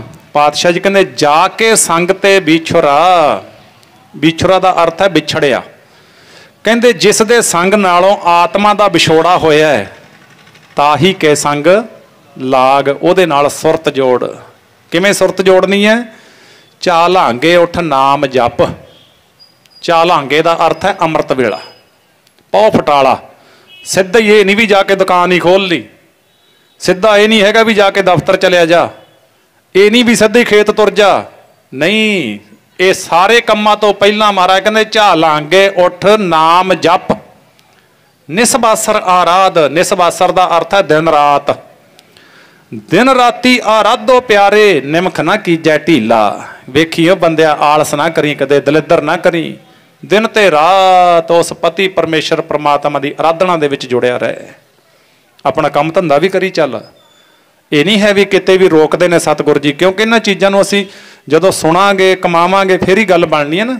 ਕਿਤੇ ਵੀ ਸਤਿਗੁਰਾਂ ਨੇ ਸਾਨੂੰ ਕਿਰਤ ਤੋਂ ਨਹੀਂ ਰੋਕਿਆ, ਚੰਗੀ ਕਿਰਤ ਤੋਂ ਨਹੀਂ ਰੋਕਿਆ। ਆਪ ਕੀਤੀ ਆ ਖੁਦ। ਹਲ ਵਾਹਿਆ, ਮੋਦੀ ਖਾਨੇ ਵਿੱਚ ਮੋਦੀ ਦੀ ਕਾਰ ਕਰਕੇ ਨੌਕਰੀ ਕੀਤੀ ਆ ਗੁਰੂ ਨਾਨਕ ਦੇਵ ਸਾਹਿਬ ਨੇ। ਤੇ ਗੁਰਮੁਖੋ ਕਰਤਾਰਪੁਰ ਸਾਹਿਬ ਦੀ ਧਰਤੀ ਤੇ ਹਲ ਵਾਹਿਆ। ਭਗਤ ਰਵਿਦਾਸ ਜੀ ਨੇ ਜੁੱਤੀਆਂ ਗੰਢੀਆਂ ਨੇ, ਭਗਤ ਨਾਮਦੇਵ ਜੀ ਨੇ ਚੰਦੇ ਠੇਕੇ ਨੇ, ਤੇ ਸਾਧ ਸੰਗਤ ਸਾਲਸਰਾਏ ਜੌਹਰੀ ਪਟਨਾ ਸਾਹਿਬ ਦੀ ਧਰਤੀ ਦਾ ਇਲਾਕੇ ਦਾ ਸਭ ਤੋਂ ਅਮੀਰ ਬੰਦਾ ਜੌਹਰੀ ਕੌਣ ਹੁੰਦਾ ਤੁਹਾਨੂੰ ਦੱਸਣ ਦੀ ਲੋੜ ਨਹੀਂ। ਤੇ ਬਿਜ਼ਨਸਮੈਨ ਵੀ ਇਲਾਕੇ ਦਾ ਨੰਬਰ 1 ਸੀ, ਤੇ ਸਿੱਖੀ ਦਾ ਪ੍ਰਚਾਰਕ ਬਣਿਆ ਜਦੋਂ ਗੁਰੂ ਨਾਨਕ ਦੇਵ ਸਾਹਿਬ ਦੀ ਆਵਾਜ਼ ਨੂੰ ਸੁਣ ਕੇ ਮੰਨ ਗਿਆ। ਸਿੱਖੀ ਦਾ ਪ੍ਰਚਾਰਕ ਬਣਿਆ ਸਾਲਸਰਾਏ ਜੌਹਰੀ। ਇਹਦੇ ਤੇ ਥੋੜੀ ਜਿਹੀ ਵਿਚਾਰ ਕਰਾਂਗਾ, ਪਹਿਲਾਂ ਆ ਸ਼ਬਦ ਸਿਰੇ ਲਾ ਦਿਆਂ। ਤੇ ਫਿਰ ਦੂਸਰਾ ਬਚਨ ਕਰਦੇ ਨੇ, ਕਬੀਰ ਸੂਤਾ ਕਿਆ ਕਰਹੇ, ਜਾਗ ਰੋਏ ਭੈ ਦੁੱਖ। ਕਹਿੰਦੇ ਜਾਗ ਕੇ ਅੰਦਰੋਂ ਰੋਣਾ ਕਰ, ਆਪਣਾ ਦੁੱਖ ਗੁਰੂ ਦੇ ਕੋਲੇ ਕਹਿ, ਗੁਰੂ ਨੂੰ ਸੁਣਾ ਆਪਣਾ ਦੁੱਖ, ਤੇ ਗੁਰੂ ਸੁਣਦਾ ਹੈ। ਜਿਵੇਂ ਮਾਪੇ ਬੱਚਿਆਂ ਦਾ ਦੁੱਖ ਸੁਣਦੇ ਨੇ, ਐਵੇਂ ਗੁਰੂ ਆਪਣੇ ਸਿੱਖ ਦਾ ਦੁੱਖ ਸੁਣਦਾ ਹੈ। ਜਾਗ ਰੋਏ ਭੈ ਦੁੱਖ। ਕੀ ਦੁੱਖ ਦੱਸਣਾ ਹੈ? ਜਾ ਕਾ ਬਾਸਾ ਗੋਰ ਮਹਿ। ਕਹਿੰਦੇ ਜਿਹੜੇ ਸਰੀਰ ਦਾ ਐਂਡ, ਗੋਰ ਦਾ ਅਰਥ ਸਮਝਦੇ ਹੋ ਨਾ? ਗੋਰ ਦਾ ਅਰਥ ਹੈ ਕਬਰ। ਇਸਲਾਮ ਮਤ ਦਾ ਸ਼ਬਦ ਹੈ ਇਹ ਗੋਰ। ਗੋਰ ਦਾ ਅਰਥ ਹੈ ਕਬਰ, ਸਿਵੇ ਕਹਿ ਲੋ, ਸ਼ਮਸ਼ਾਨ ਘਾਟ ਕਹਿ ਲੋ। ਜਾ ਕਾ ਬਾਸਾ ਗੋਰ ਮਹਿ।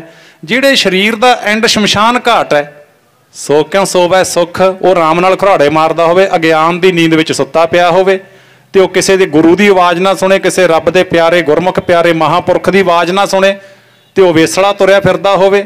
ਰੇ ਮੂੜੇ ਲਾਹੇ ਕੋ ਤੂੰ ਢੀਲਾ ਢੀਲਾ, ਤੋਟੇ ਕੋ ਬੇਗ ਧਾਇਆ। ਸਸਤ ਵੱਖਰ ਤੂੰ ਕਿੰਨੇ ਨਾਹੀ, ਪਾਪੀ ਵਾਧਾ ਰੇ ਨਾਇਆ। ਆਪਣੇ ਆਪ ਨੂੰ ਬੰਨ ਲਿਆ ਬੰਧਨਾਂ ਦੇ ਵਿੱਚ। ਨਿਕਲਣਾ ਸੀ, ਬਰੀ ਹੋਣ ਦਾ ਵੇਲਾ ਸੀ, ਮੁਕਤ ਹੋਣ ਦਾ ਵੇਲਾ ਸੀ, ਤੇ ਨਹੀਂ ਜਾਗਿਆ। ਬਥੇਰੀਆਂ ਆਵਾਜ਼ਾਂ ਮਾਰੀਆਂ ਗੁਰੂਆਂ ਪੀਰਾਂ ਅਵਤਾਰਾਂ ਮਹਾਂਪੁਰਖਾਂ ਨੇ, ਤੇ ਨਹੀਂ, ਇੰਨਾ ਵੇਸਲਾ ਹੋ ਗਿਆ। ਪਾਪੀ ਵਾਧਾ ਰੇ ਨਾਇਆ, ਆਪਣੇ ਆਪ ਨੂੰ ਬੰਨ ਕੇ ਬੈਠ ਗਿਆ, ਬੰਧਨਾਂ ਦੇ ਵਿੱਚ ਪੈ ਗਿਆ। ਸੋ ਉੱਥੇ ਸਾਧ ਸੰਗਤ ਹੁਣ ਆਪਾਂ ਵਿਚਾਰ ਇਹ ਕਰੀਏ ਵੀ ਇਹ ਜਾਗਦਾ ਕਦੋਂ ਹੈ, ਕਿਵੇਂ ਇਹ ਉਸ ਵੇਲੇ ਨੂੰ ਸੰਭਾਲਦਾ, ਕਿਹੜੇ ਕਿਹੜੇ ਸੰਭਾਲਦੇ ਨੇ। ਗੁਰੂ ਨਾਨਕ ਦੇਵ ਸਾਹਿਬ ਜੀ ਜਦੋਂ ਜਗਤ ਜਲੰਦੇ ਨੂੰ ਤਾਰਦੇ ਨੇ, ਤਾਂ ਸਤਿਗੁਰਾਂ ਦਾ ਐਸੇ ਲੋਕਾਂ ਦੇ ਨਾਲ ਮਿਲਾਪ ਹੋਇਆ ਜਿਹੜੇ ਵਾਹਿਗੁਰੂ ਤੋਂ ਬਿਲਕੁਲ ਹੀ ਪ੍ਰਮਾਤਮਾ ਤੋਂ ਮੁੱਖ ਮੋੜ ਚੁੱਕੇ ਸੀ, ਮੁਨਕਰ ਹੋ ਚੁੱਕੇ ਸੀ, ਪੱਥਰ ਤੁਰੇ ਫਿਰਦੇ ਸੀ ਸੰਸਾਰ ਵਿੱਚ। ਨਾ ਉਹਨਾਂ ਕੋਲ ਨਿਮਰਤਾ ਸੀ, ਨਾ ਦਇਆ ਸੀ, ਨਾ ਪਰਉਪਕਾਰ। ਉਹ ਤਾਂ ਮਰਨੇ ਨੂੰ ਵਿਸਾਰ ਬੈਠੇ ਸੀ ਵੀ ਸ਼ਾਇਦ ਦੁਨੀਆ ਤੇ ਮਾਲਕ ਅਸੀਂ ਆਏ ਹਾਂ, ਹੋਰ ਕੋਈ ਮਾਲਕ ਨਹੀਂ ਹੁੰਦਾ। ਗੁਰੂ ਨਾਨਕ ਦੇਵ ਸਾਹਿਬ ਨੇ ਉਹਨਾਂ ਲੋਕਾਂ ਦੀ ਸਾਰ ਲਈ। ਤਾਂ ਵੇਖੋ, ਇਸ਼ਾਰੇ ਮਾਤਰ ਦਾਸ ਵਿਚਾਰ ਕਰੇਗਾ। ਜਦੋਂ ਭਾਈ ਮਰਦਾਨੇ ਨੂੰ ਗੁਰੂ ਨਾਨਕ ਦੇਵ ਸਾਹਿਬ ਜੀ ਕਹਿੰਦੇ, ਆ ਮਰਦਾਨੇ ਆ, ਬਾਬਾ ਦੇਖਾ ਧਿਆਨ ਧਰ ਜਲਦੀ ਸਭ ਪ੍ਰਿਥਵੀ ਦਿਸ ਆਈ, ਬਾਝੋ ਗੁਰੂ ਗੁਬਾਰ ਹੈ ਕਰਦੀ ਦਿਸੀ ਲੁਕਾਈ। ਹਾਏ ਹਾਏ ਦੀਆਂ ਆਵਾਜ਼ਾਂ ਆਉਂਦੀਆਂ ਸੀ, ਲੁਕਾਈ ਬੜੀ ਪਰੇਸ਼ਾਨ ਸੀ, ਪਰਜਾ ਬੜੀ ਪਰੇਸ਼ਾਨ ਸੀ ਉਸ ਵੇਲੇ। ਤਾਂ ਮਰਦਾਨੇ ਹਾਂ ਸਤਿਗੁਰ ਜੀ, ਆ ਫਿਰ ਪਰਜਾ ਦੀ ਸਾਰ ਲਈਏ। ਅਕਾਲ ਪੁਰਖ ਦੇ ਘਰੋਂ ਜਿਹੜੀ ਡਿਊਟੀ ਲੈ ਕੇ ਆਏ ਆ, ਨਾਮ ਨਾਲੋਂ ਟੁੱਟ ਚੁੱਕੇ ਲੋਕ, ਮੌਤ ਨੂੰ ਵਿਸਾਰ ਕੇ ਜਿਹੜੇ ਲੋਕ ਆਪਣੀਆਂ ਹੱਕ ਸੱਚ ਦੀ ਕਿਰਤ ਕਰਨੀ ਭੁੱਲ ਗਏ, ਵਾਹਿਗੁਰੂ ਦੀ ਮਹਿਮਾ ਕਰਨੀ ਭੁੱਲ ਗਏ, ਆ ਉਹਨਾਂ ਦੀ ਬਾਂਹ ਫੜੀਏ ਤੇ ਉਹਨਾਂ ਨੂੰ ਰਾਹੇ ਪਾਈਏ। ਚਲੋ ਸਤਿਗੁਰ ਜੀ ਹੁਣ ਇੱਥੇ ਧਿਆਨ ਦੇਣਾ। ਸਤਿਗੁਰ ਜੀ ਹੁਣ ਜਦੋਂ ਸੈਦਪੁਰ ਐਮਨਾਬਾਦ ਪਹੁੰਚਦੇ ਨੇ, ਐਮਨਾਬਾਦ ਸਤਿਗੁਰਾਂ ਦਾ ਪਿਆਰਾ ਸਿੱਖ ਹੈ ਭਾਈ ਲਾਲੋ ਤਰਖਾਣ। ਭਾਈ ਲਾਲੋ ਰੋਜ਼ ਦੀ ਤਰ੍ਹਾਂ ਆਪਣੀ ਕਿਰਤ ਦੇ ਵਿੱਚ ਮਸਤ ਹੈ। ਜਦੋਂ ਸਤਿਗੁਰ ਜੀ ਉਹਦੇ ਘਰ ਜਾ ਖੜੇ ਨਾ, ਭਾਈ ਲਾਲੋ ਦੇ ਘਰ ਜਾ ਖੜੇ, ਨਾਲ ਭਾਈ ਮਰਦਾਨਾ ਜੀ ਨੇ, ਥੋੜੀ ਬਹੁਤੀ ਸੰਗਤ ਹੈ ਨਾਲ, ਪਹਿਲੀ ਵਾਰ ਜਦੋਂ ਗਏ ਨੇ ਮਹਾਰਾਜ। ਤੇ ਭਾਈ ਲਾਲੋ ਕੀ ਕਰ ਰਿਹਾ ਸੀ? ਬਹੋਲਾ ਜਿਹਨੂੰ ਆਪਾਂ ਬੋਲਦੇ ਹਾਂ, ਬਹੋਲੇ ਦੇ ਨਾਲ ਉਹ ਲੱਕੜ ਘੜ ਰਿਹਾ ਸੀ। ਨੇਤਰ ਨੀਵੇਂ ਸੀ, ਆਪਣੀ ਕਿਰਤ ਦੇ ਵਿੱਚ ਬਿਜੀ ਸੀ। ਬਸ ਇਹ ਪਕੜਨਾ ਇਸ ਇਸ਼ਾਰੇ ਨੂੰ। ਤੇ ਧੰਨ ਗੁਰੂ ਨਾਨਕ ਦੇਵ ਸਾਹਿਬ ਜੀ ਨੇ ਜਿਹੜਾ ਬਚਨ ਕਿਹਾ, ਕਹਿੰਦੇ ਭਾਈ ਲਾਲੋ ਕੀ ਕਰਦਾ ਪਿਆ, ਇਹ ਬਚਨ ਕੀਤਾ। ਭਾਈ ਲਾਲੋ ਨੇ ਉੱਪਰ ਨਹੀਂ ਵੇਖਿਆ, ਥੋੜਾ ਉੱਪਰ ਵੇਖ ਕੇ ਸੋਚਿਆ ਵੀ ਚਲੋ ਕੋਈ ਆਉਣ ਜਾਣ ਵਾਲੇ ਸਾਧੂ ਹੋਣਗੇ ਤੇ ਆਪਣਾ ਆਏ ਨੇ, ਚਲੇ ਜਾਣਗੇ। ਕੀ ਕਰਦਾ ਪਿਆ? ਕਹਿੰਦਾ ਜੀ ਕਿੱਲਾ ਘੜਦਾ ਪਿਆ। ਗੁਰੂ ਨਾਨਕ ਦੇਵ ਸਾਹਿਬ ਜੀ ਨੇ ਜਿਹੜਾ ਸ਼ਬਦ ਦਾ ਬਾਣ ਮਾਰਿਆ, ਕਿਉਂਕਿ ਗੁਰੂ ਦੇ ਬਚਨ ਵਿੱਚ ਤੇ ਆਪਣੇ ਬਚਨ ਵਿੱਚ ਜ਼ਮੀਨ ਤੇ ਅਸਮਾਨ ਦਾ ਫਰਕ ਹੈ। ਗੁਰੂ ਦੇ ਬਚਨ ਵਿੱਚ ਸੱਚ ਹੈ, ਆਪਣੇ ਬੋਲਾਂ ਦੇ ਵਿੱਚ ਮੈਲ ਹੈ, ਕਿਉਂਕਿ ਆਪਣੀ ਮੱਤ ਵੀ ਮੈਲੀ ਹੈ, ਆਪਣਾ ਖਿਆਲ ਵੀ ਮੈਲਾ ਹੈ, ਆਪਣਾ ਹਿਰਦਾ ਵੀ ਮੈਲਾ ਹੈ। ਉਹਨਾਂ ਬਚਨਾਂ ਨੂੰ ਮਹਾਰਾਜ ਨੇ ਬਾਣੀ ਵਿੱਚ ਲਿਖਿਆ, ਜਿੰਨੇ ਮਰਜ਼ੀ ਚਿੱਟੇ ਕੱਪੜੇ ਪਾਓ, ਜਿੰਨੇ ਮਰਜ਼ੀ ਆਪਣਾ ਮਹਿੰਗੇ ਤੋਂ ਮਹਿੰਗੇ ਸ਼ੂਟ ਬੂਟ ਪਾਓ, ਜਿੰਨਾ ਮਰਜ਼ੀ ਸਿਉਨਾ ਚੱਕੀ ਫਿਰੋ, ਮਹਾਰਾਜ ਜੀ ਕਹਿੰਦੇ ਮਨ ਮੈਲਾ ਹੈ, ਸਭ ਕੁਛ ਮੈਲਾ। ਸਿੱਖਾ ਜੇ ਤੇਰਾ ਮਨ ਮੈਲਾ, ਕਿਉਂਕਿ ਸਤਿਗੁਰਾਂ ਨੇ ਉਹ ਰਗ ਨੂੰ ਪਕੜਿਆ ਜਿੱਥੋਂ ਸਿੱਖ ਦਾ ਭਲਾ ਹੋਣਾ ਹੈ। ਜਿਨ੍ਹਾਂ ਨੇ ਭਲਾ ਕਰਾਉਣਾ ਹੈ ਉਹ ਬਚਨਾਂ ਨੂੰ ਪਕੜ ਲੈਂਦੇ ਨੇ, ਜਿਨ੍ਹਾਂ ਨੇ ਨਹੀਂ ਕਰਾਉਣਾ ਉਹ ਨਹੀਂ ਪਕੜਦੇ। ਜਦੋਂ ਸਰੀਰ ਧਾਰਨ ਕਰਕੇ ਗੁਰੂ ਜੀ ਆਏ ਉਦੋਂ ਵੀ ਇਸੇ ਤਰ੍ਹਾਂ ਸੀ। ਅੱਜ ਜੋਤ ਰੂਪ ਦੇ ਵਿੱਚ ਸ਼ਬਦ ਗੁਰੂ ਗ੍ਰੰਥ ਸਾਹਿਬ ਨੇ ਆਪਣੇ ਕੋਲ, ਕਿਉਂਕਿ ਸਤਿਗੁਰਾਂ ਨੇ ਇਹ ਚੀਜ਼ਾਂ ਦੱਸੀਆਂ। ਜਦੋਂ ਸੁਲਤਾਨਪੁਰ ਲੋਧੀ ਮਹਾਰਾਜ ਨੂੰ ਕਹਿੰਦੇ ਪੜ੍ਹੋ ਨਮਾਜ਼ ਸਾਡੇ ਨਾਲ ਨਮਾਜ਼ ਪੜ੍ਹੋ, ਜੇ ਹਿੰਦੂ ਮੁਸਲਮਾਨ ਨੂੰ ਇੱਕ ਸਮਝਦੇ ਹੋ ਨਾ, ਨਮਾਜ਼ ਪੜ੍ਹੋ। ਮਹਾਰਾਜ ਕਹਿੰਦੇ ਪੜ੍ਹ ਲੈਂਦੇ ਆ। ਤੇ ਜਦੋਂ ਉਹਨਾਂ ਨੇ ਸ਼ੁਰੂ ਕੀਤੀ, ਕਾਜੀ ਨੇ ਨਮਾਜ਼ ਪੜ੍ਹਨੀ ਤੇ ਨਵਾਬ ਨੇ, ਦੌਲਤ ਖਾਂ ਨੇ, ਤੇ ਮਹਾਰਾਜ ਤਾਂ ਬਿਲਕੁਲ ਸਿੱਧੇ ਖੜੇ ਨੇ। ਉਹ ਮੁੜਕੋ ਮੁੜਕੀ ਹੋ ਗਏ, ਗੁੱਸੇ ਹੋ ਗਏ, ਕਹਿੰਦੇ ਬਸ। ਕਹਿੰਦੇ ਸੀ ਸਿੱਖਾਂ ਦਾ ਗੁਰੂ ਝੂਠ ਨਹੀਂ ਬੋਲਦਾ, ਮਹਾਰਾਜ ਸਾਹਮਣੇ ਝੂਠ ਬੋਲ ਦਿੱਤਾ। ਸਤਿਗੁਰੂ ਜੀ ਕਹਿੰਦੇ ਬਿਲਕੁਲ ਨਹੀਂ ਝੂਠ ਬੋਲਿਆ। ਕਹਿੰਦੇ ਵੇਖੋ ਸਾਡੇ ਨਾਲ ਵਾਅਦਾ ਕਰਕੇ ਵੀ ਅਸੀਂ ਨਮਾਜ਼ ਪੜ੍ਹਾਂਗੇ ਤੇ ਤੁਸੀਂ ਪੜ੍ਹੀ ਨਹੀਂ। ਮਹਾਰਾਜ ਕਹਿੰਦੇ ਕਿਹਦੇ ਨਾਲ ਪੜ੍ਹੀਏ? ਕਹਿੰਦੇ ਸਾਡੇ ਨਾਲ। ਕਹਿੰਦੇ ਜੇ ਤੁਸੀਂ ਪੜ੍ਹਦੇ ਅਸੀਂ ਫੇਰ ਹੀ ਪੜ੍ਹਦੇ। ਆਖੋ ਸਤਨਾਮ ਸ਼੍ਰੀ ਵਾਹਿਗੁਰੂ।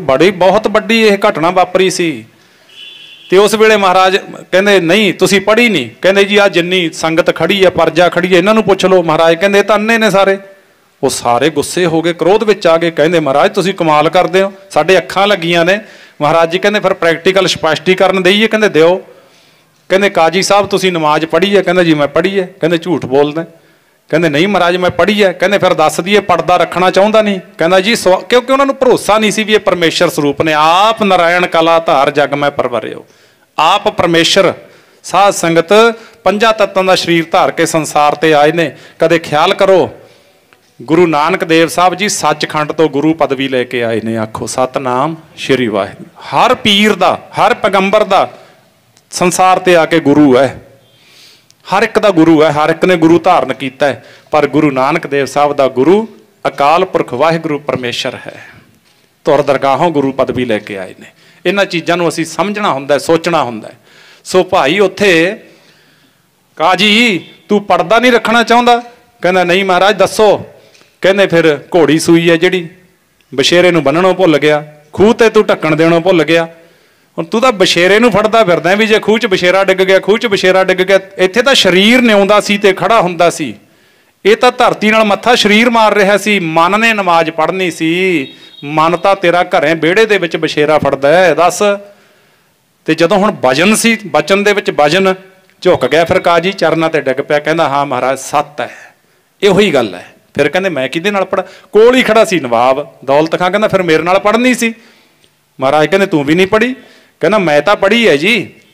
ਮਹਾਰਾਜ ਕਹਿੰਦੇ ਪਰਦਾ ਰੱਖਣਾ ਚਾਹੁੰਦਾ ਨਹੀਂ? ਕਹਿੰਦਾ ਜੀ ਸਵਾਲ ਹੀ ਪੈਦਾ ਨਹੀਂ, ਮੈਂ ਪੜ੍ਹੀ ਹੈ। ਫਿਰ ਕਹਿੰਦੇ ਦੱਸ ਕਾਬਲ ਦੇ ਵਿੱਚ ਕਿਹੜਾ ਘੋੜਾ ਕਿੰਨੇ ਦਾ, ਕਿਹੜਾ ਘੋੜਾ ਕਿੰਨੇ ਦਾ? ਕਿੰਨੇ ਘੋੜਿਆਂ ਦਾ ਸੌਦਾ ਕੀਤਾ ਉਹ ਨਵਾਬ, ਦੱਸ ਝੂਠ ਹੈ ਕਿ ਸੱਚ ਹੈ? ਹੁਣ ਜੇ ਉਹ ਇੱਥੇ ਕਹਿੰਦਾ ਵੀ ਨਹੀਂ ਇਹ ਤਾਂ ਝੂਠ ਹੈ ਤਾਂ ਮਹਾਰਾਜ ਨੇ ਅੱਗੇ ਹੋਰ ਦੱਸ ਦੇਣਾ ਸੀ। ਸਮਝ ਗਿਆ, ਫਿਰ ਸਿਆਣਾ ਬਣ ਗਿਆ, ਕਹਿੰਦਾ ਮਹਾਰਾਜ ਸੱਤ ਹੈ, ਮੈਂ ਤਾਂ ਘੋੜੇ ਖਰੀਦਦਾ ਫਿਰਦਾ ਸੀ। ਫਿਰ ਕਹਿੰਦੇ ਅਸੀਂ ਕਿਹਦੇ ਨਾਲ? ਹੁਣ ਇੱਥੇ ਸਤਿਗੁਰਾਂ ਨੇ ਸਾਨੂੰ ਇਹ ਦੱਸਿਆ, ਕਹਿੰਦੇ ਸਿੱਖਾ ਕੱਲੇ ਜਕਾਰੇ ਛੱਡਣ ਤੇ ਨਾ ਰਹਿ ਜੀ। ਵਾਹਿਗੁਰੂ ਨਾਮ ਜਹਾਜ਼ ਹੈ ਚੜੇ ਸੋ ਉਤਰੇ ਪਾਰ, ਜੋ ਸ਼ਰਧਾ ਕਰ ਸੇਮ ਦੇ ਗੁਰ ਪਾਰ ਉਤਾਰਨਹਾਰ। ਹੁਣ ਜੇ ਤਾਂ ਜਾਣਾ ਬਾਹਰਲੀ ਕੰਟਰੀ, ਫਿਰ ਤਾਂ ਕਹਿੰਦੇ ਤੇਰੇ ਦਾ ਵੀਜ਼ਾ ਰਿਜੈਕਟ ਕਰਾ ਦੇ, ਮੇਰੇ ਨੂੰ ਭੇਜ ਦੇ ਜਹਾਜ਼ ਤੇ, ਮੈਂ ਚੜ੍ਹ ਦੂੰ ਆਪਣੇ ਨੂੰ, ਚਾਹੇ ਜ਼ਮੀਨ ਵੇਚ ਕੇ ਭੇਜਣਾ ਪਵੇ, ਮੈਂ ਭੇਜਦਾ ਆਪਣੇ ਨੂੰ ਜਹਾਜ਼ ਤੇ ਚੜਾਉਣਾ।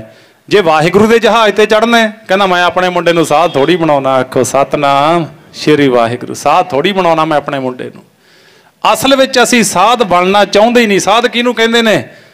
ਇਹ ਭੁਲੇਖਾ ਪੈ ਗਿਆ ਸੰਸਾਰ ਨੂੰ ਬਹੁਤ ਵੱਡਾ। ਸ਼ਾਇਦ ਜਿਹਨੇ ਭਗਵੇਂ ਪਾਏ ਨੇ, ਜਿਹਨੇ ਵੱਡੇ ਚੋਲੇ ਪਾਏ ਨੇ, ਉਹ ਸਾਧ ਹੈ। ਨਹੀਂ, ਸਿਉਨੇ ਦੇ ਗਹਿਣੇ ਘੜਨ ਵਾਲਾ ਸਾਧ ਬਣਿਆ ਨਹੀਂ ਸਾਲਸਰਾਏ ਜੌਹਰੀ, ਤੇ ਗੁਰਮੁਖੋ ਧੰਨਾ ਭਗਤ ਹਲ ਵਾਹੁਣ ਵਾਲਾ ਸਾਧ ਬਣਿਆ ਨਹੀਂ। ਕਿੰਨੇ ਅੱਜ ਵੀ ਤੁਹਾਨੂੰ ਸਾਧੂਆਂ ਦੇ ਦਰਸ਼ਨ ਕਰਾਈਏ, ਮੈਨੂੰ ਤਾਂ ਉਹਨਾਂ ਲੋਕਾਂ ਦੇ ਦਰਸ਼ਨ ਹੁੰਦੇ ਨੇ ਸੰਗਤਾਂ ਦੇ ਵਿੱਚ ਜਿਹੜੇ ਘਰੇ ਕੰਮ ਕਰਦੇ ਸਾਧੂ ਬਣੇ ਬੈਠੇ ਨੇ। ਸਿਰ ਝੁਕ ਜਾਂਦਾ ਉਹਨਾਂ ਦੀਆਂ ਕਮਾਈਆਂ ਵੱਲ।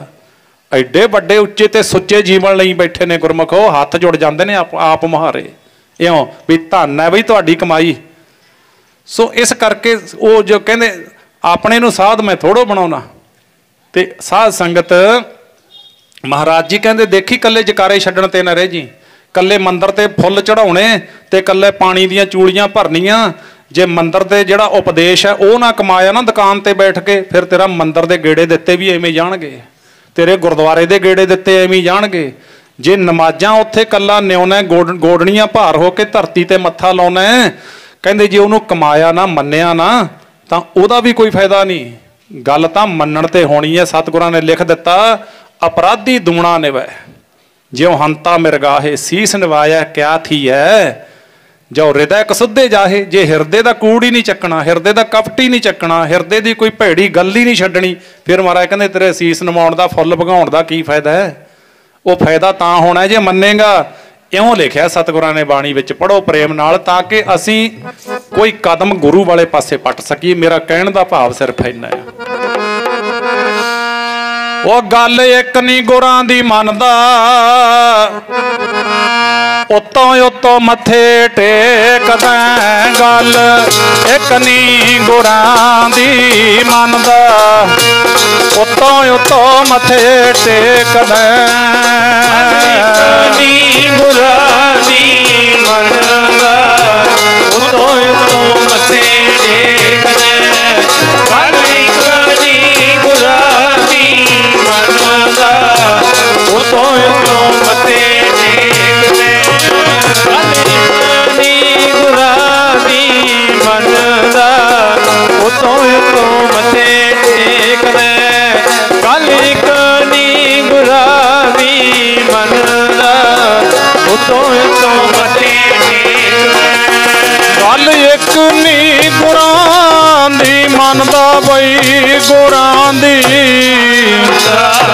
ਉਤੋਂ ਉਤੋਂ ਮੱਥੇ ਟੇਕਦਾ। ਗੱਲ ਇੱਕ ਨੀ ਗੁਰਾਂ ਦੀ ਮੰਨਦਾ, ਉਤੋਂ ਉਤੋਂ ਮੱਥੇ ਟੇਕਦਾ।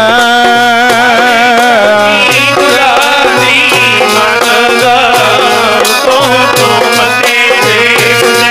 ਉਹ ਗੱਲ ਇੱਕ ਨੀ ਗੁਰਾਂ ਦੀ ਮੰਨਦਾ, ਉਤੋਂ ਉਤੋਂ ਮੱਥੇ ਟੇਕਦਾ।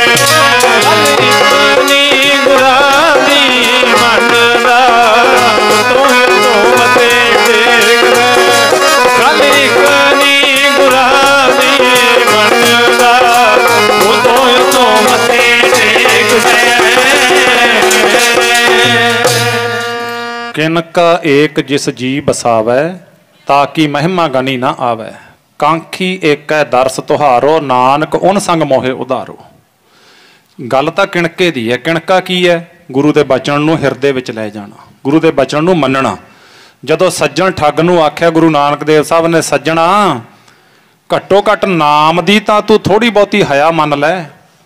ਜਿਹਦਾ ਨਾਮ ਸੱਜਣ ਹੋਵੇ ਤੇ ਕੰਮ ਸਾਰੇ ਠੱਗਾਂ ਵਾਲੇ।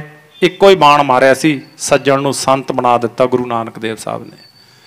ਤਾਂ ਉੱਥੇ ਭਾਈ ਲਾਲੋ ਨੂੰ ਆਖਿਆ, ਇੱਧਰੋਂ ਕਾਜੀ ਨੂੰ, ਨਵਾਬ ਨੂੰ, ਉਹਨਾਂ ਦੇ ਜਰੀਏ ਸਾਨੂੰ ਸਾਰਿਆਂ ਨੂੰ, ਮੈਨੂੰ ਤੁਹਾਨੂੰ ਕੀ ਆਖਿਆ ਵੀ ਵੇਖਿਓ ਕੱਲਾ ਫਾਰਮੈਲਿਟੀ ਨਹੀਂ ਕਰਨੀ, ਫਾਰਮੈਲਿਟੀ ਨਾਲ ਗੱਲ ਨਹੀਂ ਬਣੇਗੀ, ਪ੍ਰੈਕਟੀਕਲ ਕਰਕੇ ਵੇਖੋ, ਫਿਰ ਰੰਗ ਚੜ੍ਹਦਾ ਹੈ, ਫਿਰ ਸਾਧ ਸੰਗਤ ਜੀਵਨ ਉੱਚਾ ਉੱਠਦਾ ਹੈ, ਪਰਮਾਰਥ ਵਾਲੇ ਪਾਸੇ ਅਧਿਆਤਮਵਾਦ ਦੇ ਵਿੱਚ ਪਰਪੱਕਤਾ ਬਣਦੀ ਹੈ। ਨਹੀਂ ਤਾਂ ਫਿਰ ਉਸੇ ਤਰ੍ਹਾਂ ਜੇ ਰਹਿ ਜਾਂਦਾ ਖਾਲੀ ਭਾਂਡਾ, ਉਹ ਬਸ ਜਿਹੜਾ ਮੰਦਾਰੀ ਦਾ ਡਮਰੂ ਹੁੰਦਾ ਨਾ, ਫਿਰ ਉਹਦੀ ਤਰ੍ਹਾਂ ਖੜਕਦਾ ਬਹੁਤ ਹੈ ਪਰ ਵਿੱਚ ਕੁਝ ਨਹੀਂ ਹੁੰਦਾ, ਖਾਲੀ ਇਹ ਹੁੰਦਾ ਹੈ। ਖਾਲੀ ਭਾਂਡਾ ਆਪਾਂ ਨੂੰ ਬਣਾਇਆ ਨਹੀਂ ਮਹਾਰਾਜ ਨੇ, ਨਾਮ ਦੇ ਰਸ ਵਿੱਚ ਆਨੰਦ ਲੈਣਾ ਤੇ ਆਪਣੀ ਕਿਰਤ ਕਰਨੀ ਬਾਖੂਬੀ ਲਗਨ ਦੇ ਨਾਲ, ਦ੍ਰਿੜਤਾ ਦੇ ਨਾਲ। ਤਾਂ ਭਾਈ ਲਾਲੋ ਕਿੱਲੇ ਘੜਦਾ ਰਹੇਗਾ। ਜਦੋਂ ਉੱਪਰ ਨੂੰ ਨੇਤਰ ਕੀਤੇ, ਦੀਨ ਦੁਨੀਆ ਦੇ ਮਾਲਕ ਖੜੇ ਨੇ ਸਾਹਮਣੇ, ਪ੍ਰਭਾਵਿਤ ਹੋ ਗਿਆ ਵੀ ਬਚਨ ਵਿੱਚ ਕੋਈ ਵਜਨ ਹੈ, ਤੇ ਹੱਥ ਜੁੜ ਕੇ ਬਹੋਲਾ ਹੱਥੋਂ ਡਿੱਗ ਗਿਆ। ਕਹਿੰਦਾ ਸਤਿਗੁਰ ਜੀ ਕੀ ਹੁਕਮ ਹੈ? ਕਹਿੰਦੇ ਕਿਰਤ ਦੇ ਨਾਲ ਕਰਤੇ ਦੀ ਕੀਰਤੀ ਸ਼ੁਰੂ ਕਰ, ਨਹੀਂ ਤਾਂ ਜੀਵਨ ਵਿਅਰਥ ਚਲਿਆ ਜਾਵੇਗਾ। ਭਾਈ ਲਾਲੋ ਨੇ ਇਹ ਨਹੀਂ ਆਖਿਆ ਵੀ ਕਿਉਂ, ਮੈਨੂੰ ਕੀ ਲੋੜ ਹੈ, ਨਹੀਂ, ਮੁੱਖੋਂ ਨਿਕਲਿਆ ਸਤ ਬਚਨ ਮਹਾਰਾਜ, ਬਸ ਉਹਦਾ ਬੇੜਾ ਪਾਰ ਹੋ ਗਿਆ ਜਿਨ੍ਹਾਂ ਨੇ ਸਤ ਬਚਨ ਆਖਿਆ। ਸਤ ਬਚਨ ਵਾਲੇ ਤਰੇ ਨੇ, ਜਿਹੜੇ ਸ਼ੰਕੇ ਤੇ ਸਵਾਲ ਕਰਦੇ ਨੇ, ਮਹਾਰਾਜ ਨੇ ਸਿੱਧਾ ਲਿਖਿਆ ਪਿਆ ਸਲਾਮ ਜਵਾਬ ਦੋਵੇਂ ਕਰੇ ਮੁੰਡੋ ਕੁੱਥਾ ਜਾਏ। ਜਿਹੜਾ ਸਲਾਮ ਵੀ ਕਰਦਾ ਤੇ ਸ਼ੰਕੇ ਵੀ ਚੱਕੀ ਫਿਰਦਾ, ਉਹਦੇ ਪੱਲੇ ਕੀ ਹੈ? ਕੁਛ ਵੀ ਨਹੀਂ, ਖਾਲੀ। ਤੇ ਸਾਧ ਸੰਗਤ ਕਹਿੰਦਾ ਸਤ ਬਚਨ ਮਹਾਰਾਜ। ਫਿਰ ਉੱਥੇ 2 ਟਾਈਮ ਦੀ ਸੰਗਤ ਹੁੰਦੀ ਹੈ। ਧੰਨ ਗੁਰੂ ਨਾਨਕ ਦੇਵ ਸਾਹਿਬ ਜੀ ਨਿਰੰਕਾਰ ਸਰੂਪ, ਸਾਧ ਸੰਗਤ ਬਾਣੀ ਦਾ ਪ੍ਰਚਾਰ ਚੱਲ ਪਿਆ, ਸਿੱਖੀ ਦਾ ਪ੍ਰਚਾਰ ਚੱਲ ਪਿਆ। ਜਿਹੜਾ ਚਿੱਟੇ ਚੋਲਿਆਂ ਦੇ ਵਿੱਚ ਚੋਰ ਛੁਪੇ ਸੀ, ਚੋਰ, ਉਹਨਾਂ ਨੂੰ ਸਤਿਗੁਰਾਂ ਨੇ ਉਜਾਗਰ ਕਰਨਾ ਸ਼ੁਰੂ ਕਰ ਦਿੱਤਾ। ਜਿਹੜੇ ਲੁੱਟ ਰਹੇ ਸੀ ਕਿਰਤੀ ਲੋਕਾਂ ਨੂੰ ਪਖੰਡ ਦੇ ਜਰੀਏ, ਧਰਮ ਦੀ ਆੜ ਦੇ ਵਿੱਚ, ਜਾਂ ਰਾਜਨੀਤਿਕ ਲੋਕ ਗਰੀਬਾਂ ਦੇ ਖੂਨ ਦੇ ਪਿਆਲੇ ਪੀ ਰਹੇ ਸੀ, ਸਤਿਗੁਰਾਂ ਨੇ ਸੈਦਪੁਰ ਐਮਨਾਬਾਦ ਜਾ ਕੇ ਆਵਾਜ਼ ਉਠਾ ਦਿੱਤੀ। ਆਵਾਜ਼ ਉਠਾਈ ਕੋਧਰੇ ਦਾ ਪ੍ਰਸ਼ਾਦਾ, ਭਾਈ ਲਾਲੋ ਦਾ ਸੱਚੀ ਸੁੱਚੀ ਕਿਰਤ ਦਾ। ਸਤਿਗੁਰ ਜੀ ਆਪ ਛਕਦੇ ਤੇ ਸੰਗਤਾਂ ਨੂੰ ਛਕਾਉਂਦੇ। ਵੱਡਾ ਇਕੱਠ ਹੋਣਾ ਸ਼ੁਰੂ ਹੋ ਗਿਆ ਭਾਈ ਲਾਲੋ ਦੇ ਘਰ। ਉਹ ਨੇੜੇ ਦਾ ਮਲਕ ਭਾਗੋ, ਤੇ ਮਲਕ ਭਾਗੋ ਨੂੰ ਈਰਖਾ ਹੋਈ। ਮਲਕ ਭਾਗੋ ਨੇ ਸੁਨੇਹਾ ਪਹੁੰਚਾ ਦਿੱਤਾ, ਕਹਿੰਦੇ ਸ਼ੂਦਰ ਦੇ ਘਰੇ ਜਾ ਕੇ, ਨੀਚ ਦੇ ਘਰੇ ਜਾ ਕੇ ਤੇ ਸਾਡੀ ਇਨਸਲਟ ਕਰਦੇ ਨੇ। ਕੌਣ ਹੈ ਐਸਾ ਗੁਰੂ, ਕੌਣ ਹੈ ਐਸਾ ਆਇਆ ਕੋਈ ਸੰਸਾਰ ਤੇ ਜਿਹੜਾ ਸਾਡੀ ਇਨਸਲਟ ਕਰ ਰਿਹਾ, ਆ ਕੇ ਸ਼ੂਦਰ ਦੇ ਘਰ ਆ ਕੇ ਸਿੱਖੀ ਦਾ ਪ੍ਰਚਾਰ ਕਰ ਰਿਹਾ। ਤਾਂ ਉੱਥੇ ਸਾਧ ਸੰਗਤ ਇਹਨੇ ਉੱਥੇ ਆਪਣੇ ਘਰੇ ਲੰਗਰ ਲਾ ਦਿੱਤਾ, ਮਾਲ ਪੂੜਿਆਂ ਦਾ ਜੱਗ ਰਚ ਦਿੱਤਾ, ਚੰਗੀਆਂ ਬਦਾਮਾਂ ਦੀਆਂ ਖੀਰਾਂ ਬਣਾਈਆਂ, ਹੋਰ ਬਹੁਤ ਕੁਛ ਕੀਤਾ ਜੋ ਅਮੀਰ ਬੰਦਾ ਕਰ ਸਕਦਾ। ਤੇ ਉਹ ਸਾਰਾ ਕਰਕੇ ਕਹਿੰਦਾ ਬੁਲਾਓ ਗੁਰੂ ਨਾਨਕ ਦੇਵ ਸਾਹਿਬ ਨੂੰ। ਜਿਵੇਂ ਕਦੇ ਦੁਰਯੋਧਨ ਨੇ ਭਗਵਾਨ ਕ੍ਰਿਸ਼ਨ ਨੂੰ, ਭਗਵਾਨ ਕ੍ਰਿਸ਼ਨ ਦੇ ਨਾਲ ਨਾ ਗੁੱਸੇ ਹੋ ਕੇ ਬੋਲਿਆ ਦੁਰਯੋਧਨ, ਗੁੱਸੇ ਹੋ ਕੇ ਕਹਿੰਦਾ ਗੋਲੇ ਦੇ ਘਰੇ ਰਾਤ ਕੱਟੀ, ਕਹਿੰਦਾ ਤੁਹਾਨੂੰ ਮੈਂ ਨਹੀਂ ਦਿਸਦਾ ਸੀ? ਗੋਲੇ ਦੇ ਘਰੇ ਤੁਸੀਂ ਅਲੂਣਾ ਸਾਗ ਖਾਧਾ, ਤੇ ਕਹਿੰਦੇ ਉਹਦੇ ਘਰੇ ਤੁਸੀਂ ਸਿੰਪਲ ਪਾਣੀ ਪੀਤਾ, ਤੇ ਕਹਿੰਦੇ ਮੇਰੇ ਆਉਣਾ ਸੀ, ਆ ਕੇ ਵੇਖਦੇ 36 ਪ੍ਰਕਾਰ ਦੇ ਪਦਾਰਥ ਤੁਹਾਡੇ ਸਾਹਮਣੇ ਰੱਖਦਾ, ਬਦਾਮਾਂ ਵਾਲੀਆਂ ਖੀਰਾਂ। ਭਗਵਾਨ ਕ੍ਰਿਸ਼ਨ ਕਹਿੰਦੇ ਉਹ ਦੁਰਯੋਧਨ, ਜਿਹੜਾ ਤੇਰਾ ਹੰਕਾਰ ਹੈ ਨਾ ਤੇ ਵਿਦਰ ਦੇ ਕੋਲੇ ਪਿਆਰ ਹੈ, ਉਹਦਾ ਜ਼ਮੀਨ ਤੇ ਅਸਮਾਨ ਦਾ ਫਰਕ ਹੈ। ਉਹਦਾ ਅਲੂਣਾ ਸਾਗ, ਉਹਦੇ ਘਰ ਦਾ ਪਾਣੀ ਅੰਮ੍ਰਿਤ ਹੈ, ਤੇਰੇ ਘਰ ਦੀ ਬਦਾਮਾਂ ਵਾਲੀ ਖੀਰ ਜ਼ਹਿਰ ਸਮਾਨ ਹੈ। ਇਹ ਖਾਣੀ ਅਸੀਂ ਪਸੰਦ ਨਹੀਂ ਕਰਦੇ, ਅਸੀਂ ਪਿਆਰ ਦੇ ਭੁੱਖੇ ਹਾਂ। ਭਗਵਾਨ ਕ੍ਰਿਸ਼ਨ ਨੇ ਦੁਰਯੋਧਨ ਨੂੰ ਵਰਜਿਆ ਸੀ, ਝਿੜਕਿਆ ਸੀ ਵੀ ਤੈਨੂੰ ਜਿਉਣਾ ਨਹੀਂ ਆਇਆ ਦੁਰਯੋਧਨ, ਤੂੰ ਹੰਕਾਰ ਦੇ ਵਿੱਚ ਵੀ ਮੈਂ ਇੱਕ ਰਾਜਾ, ਬਸ ਨਹੀਂ। ਗੋਬਿੰਦ ਭਾਉ ਭਗਤ ਦਾ ਭੁੱਖਾ, ਗੋਬਿੰਦ ਤਾਂ ਪਰਮੇਸ਼ਰ ਤਾਂ ਸਾਡੇ ਪਿਆਰ ਦਾ ਭੁੱਖਾ, ਉਹ ਸਾਡੇ ਪਦਾਰਥ ਦਾ ਭੁੱਖਾ ਨਹੀਂ, ਉਹ ਤਾਂ ਦਾਤਾ ਹੈ। ਜਗਤ ਭਿਖਾਰੀ ਫਿਰਤ ਹੈ, ਸਭ ਕੋ ਦਾਤਾ ਰਾਮ। ਤੇ ਸੱਚ ਜਾਣੋ, ਕੱਲੇ ਕੱਲੇ ਆਪਾਂ ਆਪਣੇ ਅੰਦਰ ਵੇਖੋ ਕੀ ਤੋਂ ਮੰਗਦੇ ਆਪਾਂ ਭਲਾ। ਮਿਹਨਤ ਆਪਾਂ ਕਰਨੀ ਹੈ, ਪਰ ਆਪਾਂ ਮੰਗਦੇ ਤਾਂ ਮਾਲਕ ਤੋਂ ਹੀ ਆ ਨਾ। ਸਤਿਗੁਰ ਜੀ ਕਿਰਪਾ ਕਰਿਓ, ਤੰਦਰੁਸਤੀਆਂ ਦਿਓ, ਚੜ੍ਹਦੀ ਕਲਾ ਬਖਸ਼ਿਓ, ਕਾਰਜਾਂ ਵਿੱਚ ਵਾਧੇ ਬਖਸ਼ਿਓ, ਇਹੀ ਹੈ ਨਾ। ਤੇ ਫਿਰ ਦੁਰਯੋਧਨ ਨੂੰ ਝਿੜਕਿਆ ਸੀ, ਬਿਦਰ ਨੂੰ ਗਲੇ ਨਾਲ ਲਾਇਆ, ਬਿਦਰ ਨੂੰ ਤਾਰ ਦਿੱਤਾ। ਬਿਦਰ ਸਾਧ ਸੰਗਤ ਉਹ ਭਗਤਾਂ ਦੀ ਸ਼੍ਰੇਣੀ ਵਿੱਚ ਆਇਆ। ਤੇ ਉਧਰ ਕੀ ਲਿਖਿਆ, ਮੇਰੀ ਮੇਰੀ ਕੈਰੋਂ ਕਰਤੇ ਦੁਰਯੋਧਨ ਸੇ ਭਾਈ, 12 ਯੋਜਨ ਛਤਰ ਚੱਲਾ ਥਾ ਦੇਹੀ ਗਿਰਜਨ ਖਾਈ। ਦੁਰਯੋਧਨ ਨੂੰ ਆ ਮਿਲਿਆ, ਕਿਉਂਕਿ ਉਹਨੇ ਗਲਤੀ ਕੀਤੀ ਆਪਣੀ ਜ਼ਿੰਦਗੀ ਵਿੱਚ। ਇਹ ਜਿਹੜਾ ਆਪਾਂ ਨੂੰ ਸਰੀਰ ਮਿਲਿਆ ਨੇ ਗਲਤੀਆਂ ਵਾਸਤੇ ਨਹੀਂ ਹੈਗਾ, ਇਹ ਪਾਪ ਕਰਨ ਵਾਸਤੇ ਨਹੀਂ ਮਿਲਿਆ ਸਰੀਰ, ਇਹ ਤਾਂ ਭੁੱਲਾਂ ਬਖਸ਼ਾਉਣ ਵਾਸਤੇ ਮਿਲਿਆ। ਹਿੰਦੂ ਮੰਦਿਰ ਵਿੱਚ ਜਾਵੇ ਆਪਣੀ ਭੁੱਲ ਬਖਸ਼ਾਵੇ, ਮੁਸਲਮਾਨ ਮਸਜਿਦ ਵਿੱਚ ਮਸੀਤ ਵਿੱਚ ਜਾ ਕੇ ਭੁੱਲ ਬਖਸ਼ਾਵੇ, ਤੇ ਸਿੱਖ ਗੁਰੂ ਕੋਲੇ ਆਵੇ, ਸਿੱਖ ਗੁਰੂ ਤੋਂ ਭੁੱਲਾਂ ਬਖਸ਼ਾਵੇ, ਗੁਰਦੁਆਰਾ ਸਾਹਿਬ ਜਾਵੇ। ਸਾਰੇ ਧਰਮਾਂ ਦਾ ਸਤਿਕਾਰ ਹੈ। ਅੱਜ ਤੱਕ ਤਾਂ ਸਾਨੂੰ ਧਰਮਾਂ ਦੀ ਡੈਫੀਨੇਸ਼ਨ ਦਾ ਪਤਾ ਨਹੀਂ ਲੱਗਿਆ, ਅਸੀਂ ਇਹਨਾਂ ਗੱਲਾਂ 'ਚ ਉਲਝੇ ਪਏ। ਸਤਿਗੁਰਾਂ ਨੇ ਸਾਨੂੰ ਨਫ਼ਰਤ ਸਿਖਾਈ ਓ ਨਹੀਂ, ਕਿੱਥੇ ਆ ਨਫ਼ਰਤ? ਇਹ ਤਾਂ ਭਾਈ ਕਨ੍ਹਈਆ ਜੀ ਨਾਲੇ ਦੁਸ਼ਮਣਾਂ ਨੂੰ ਪਾਣੀ ਛਕਾਈ ਜਾਂਦੇ ਨੇ, ਨਾਲੇ ਸਿੱਖਾਂ ਨੂੰ ਪਾਣੀ ਛਕਾਈ ਜਾਂਦੇ ਨੇ। ਤੇ ਕਲਗੀ ਵਾਲੇ ਪਾਤਸ਼ਾਹ ਕਹਿੰਦੇ ਜਾਓ ਇਹਨੂੰ ਮੱਲਮ ਵੀ ਦੇ ਦਿਓ, ਇਹਨੇ ਸਾਡੇ ਉਪਦੇਸ਼ ਨੂੰ ਕਮਾ ਲਿਆ, ਮੱਲਮ ਪੱਟੀ ਵੀ ਕਰੇ। ਤੇ ਇਸ ਤਰ੍ਹਾਂ ਦਾ ਉਪਦੇਸ਼ ਹੈ। ਧਰਮਾਂ ਦਾ ਜਿਹੜਾ ਨਾ ਬਖਰੇਵਾਂ, ਇਹ ਤਾਂ ਕੁਰਸੀਆਂ ਨੇ ਪਾਇਆ ਹੋਇਆ। ਆਪਾਂ ਜਿਹੜੇ ਭੋਲੇ ਲੋਕ ਆ ਨਾ, ਆਪਾਂ ਇੱਕੋ ਹੀ ਸ਼ਹਿਰ 'ਚ ਇੱਕੋ ਹੀ ਪਿੰਡ ਦੇ ਵਿੱਚ ਉੱਥੇ ਹੀ ਮੁਸਲਮਾਨ ਰਹਿ ਰਿਹਾ, ਉੱਥੇ ਹੀ ਹਿੰਦੂ ਰਹਿ ਰਿਹਾ, ਉੱਥੇ ਹੀ ਸਿੱਖ ਰਹਿ ਰਿਹਾ। ਵਿਆਹਾਂ ਸ਼ਾਦੀਆਂ ਦੇ ਵਿੱਚ ਮੁਸਲਮਾਨ ਹਿੰਦੂਆਂ ਦੇ ਘਰੇ ਕਾਰਡ ਦੇ ਕੇ ਆਉਂਦਾ, ਸਿੱਖਾਂ ਦੇ ਘਰੇ ਕਾਰਡ ਦੇ ਕੇ ਆਉਂਦਾ, ਸਿੱਖ ਆਪਣੇ ਵਿਆਹ ਸ਼ਾਦੀਆਂ ਵਿੱਚ ਮੁਸਲਮਾਨਾਂ ਦੇ ਕਾਰਡ ਦਿੰਦੇ ਨੇ। ਇਹ ਤਾਂ ਕੁਰਸੀਆਂ ਵਾਲਿਆਂ ਨੇ ਸਾਰਾ ਪੰਗਾ ਪਾਇਆ ਹੋਇਆ ਧਰਮਾਂ ਦੇ ਨਾਂ ਤੇ। ਇਹ ਰਾਜਨੀਤੀਆਂ ਖੇਡਦੇ ਨੇ। ਆਪਣੇ ਵਿੱਚ ਤਾਂ ਇਹ ਚੀਜ਼ ਹੀ ਹੈ ਨਹੀਂ। ਕਿੱਥੇ ਆ ਉਹ ਈਰਖਾ? ਆਪਣੇ 'ਚ ਹੈ ਹੀ ਨਹੀਂ, ਭੋਰਾ ਵੀ ਨਹੀਂ। ਇੰਨਾ ਪਿਆਰ ਹੈ, ਇੰਨਾ ਸਤਿਕਾਰ ਹੈ ਆਪਣਾ ਆਪਸ ਦੇ ਵਿੱਚ, ਵੇਖੋ। ਸੋ ਆਪਾਂ ਉਹਨਾਂ ਚੀਜ਼ਾਂ ਵਿੱਚ ਆਉਣਾ ਹੀ ਨਹੀਂ ਕਦੇ, ਉਹਨਾਂ ਚੀਜ਼ਾਂ ਤੋਂ ਆਪਾਂ ਦੂਰ ਰਹਿਣਾ। ਆਪਾਂ ਤਾਂ ਪਿਆਰ ਹੀ ਪਿਆਰ ਵਰਤਾਉਣਾ। ਤਾਂ ਮਲਕ ਕਹਿੰਦਾ ਆਓ ਮੇਰੇ ਮਾਲ ਪੂੜੇ ਖਾ ਕੇ ਵੇਖੋ। ਗੁਰੂ ਨਾਨਕ ਦੇਵ ਸਾਹਿਬ ਜੀ ਕਹਿੰਦੇ ਮਲਕ ਸਾਨੂੰ 10 ਨੌਹਾਂ ਦੀ ਸੱਚੀ ਸੁੱਚੀ ਕਿਰਤ ਦਾ ਪ੍ਰਸ਼ਾਦਾ ਚੰਗਾ ਲੱਗਦਾ ਹੈ। ਕਹਿੰਦਾ ਨਹੀਂ ਜੀ, ਤੁਸੀਂ ਸ਼ੂਦਰ ਦੇ ਨੀਚ ਦੇ ਰਹਿੰਦੇ ਹੋ, ਤੁਹਾਨੂੰ ਸ਼ੋਭਾ ਨਹੀਂ ਦਿੰਦਾ। ਮਹਾਰਾਜ ਜੀ ਕਹਿੰਦੇ ਨਹੀਂ ਅਸੀਂ ਛਕਣ ਕਿਉਂ ਨਹੀਂ ਛਕਦੇ? ਕਹਿੰਦੇ ਪਾਪ ਦੀ ਕਮਾਈ ਅਸੀਂ ਛਕਦੇ ਨਹੀਂ। ਕਹਿੰਦੇ ਕਿਹੜਾ ਪਾਪ? ਸਪਸ਼ਟੀਕਰਨ ਦਿਓ। ਥੋੜਾ ਜਿਹਾ ਹੰਕਾਰ ਸੀ ਨਾ, ਮਾਣ ਸੀ ਵੀ ਮੈਂ ਬਹੁਤ ਵੱਡਾ ਬੰਦਾ। ਤੇ ਗੁਰੂ ਨਾਨਕ ਦੇਵ ਸਾਹਿਬ ਜੀ ਹੁਣ ਸਾਧ ਸੰਗਤ ਸਾਡਾ ਮਾਣ ਤੋੜਨ ਵਾਸਤੇ ਅੱਜ ਸ਼ਬਦ ਗੁਰੂ ਨੇ, ਜਾਗਤ ਜੋਤ ਨੇ, ਤੇ ਉਦੋਂ ਸਰੀਰ ਵਿੱਚ ਆਏ ਸੀ। ਮਹਾਰਾਜ ਗਏ ਨਹੀਂ ਹੈਗੇ ਕਿਤੇ ਵੀ। ਹਰ ਵੇਲੇ ਆਪਣੇ ਨਾਲ ਨੇ। ਸਦ ਸੁਣਦਾ ਸਦ ਵੇਖਦਾ, ਸਦਾ ਅੰਗ ਸੰਗੇ ਅਭੰਗੰ ਵਿਭੂਤੇ। ਗੈਰ ਹਾਜ਼ਰ ਸਿੱਖ ਹੁੰਦਾ, ਗੁਰੂ ਕਦੇ ਗੈਰ ਹਾਜ਼ਰ ਨਹੀਂ ਹੁੰਦਾ। ਤੇ ਭਾਈ ਉੱਥੇ ਫਿਰ ਕਹਿਣ ਲੱਗਿਆ ਕਿਹੜਾ ਖੂਨ, ਕਿਹੜੀ ਗਲਤ ਕਮਾਈ? ਮਹਾਰਾਜ ਜੀ ਕਹਿੰਦੇ ਲਿਆ ਤੇਰੇ ਪੂੜੇ ਲਿਆ ਕੇ ਦਿਖਾ। ਤੇ ਭਾਈ ਲਾਲੋ ਨੂੰ ਸਤਿਗੁਰੂ ਜੀ ਜਦੋਂ ਘਰੋਂ ਤੁਰਨੇ ਸਿਪਾਹੀ ਭੇਜਦੇ ਸੀ ਹੰਕਾਰ ਦੇ ਵਿੱਚ।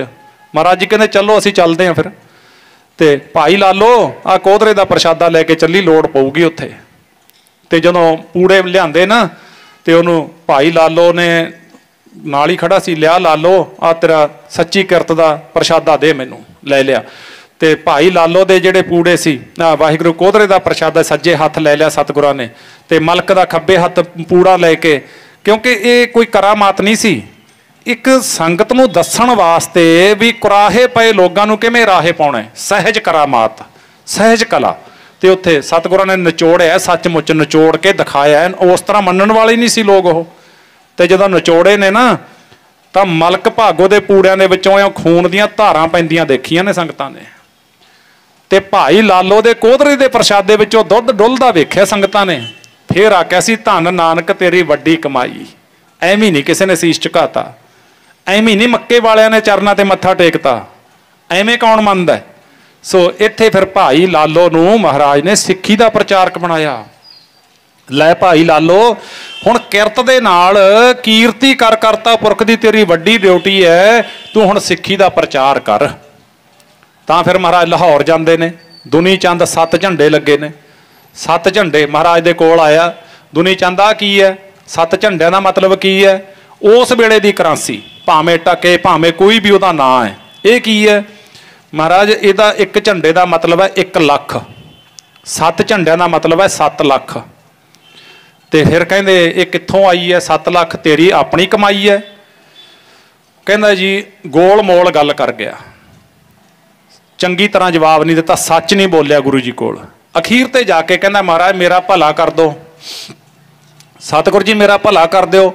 ਪਤਾ ਸੀ ਮਹਾਰਾਜ ਨੂੰ ਵੀ ਅਜੇ ਇਹ ਸ਼ੁੱਧ ਨਹੀਂ ਹੈਗਾ, ਸੱਚਮੁੱਚ ਭਲਾ ਨਹੀਂ ਕਰਾਉਣਾ ਚਾਹੁੰਦਾ, ਆਪਣੀ ਗੱਲ ਨੂੰ ਲੁਕੋ ਰਿਹਾ।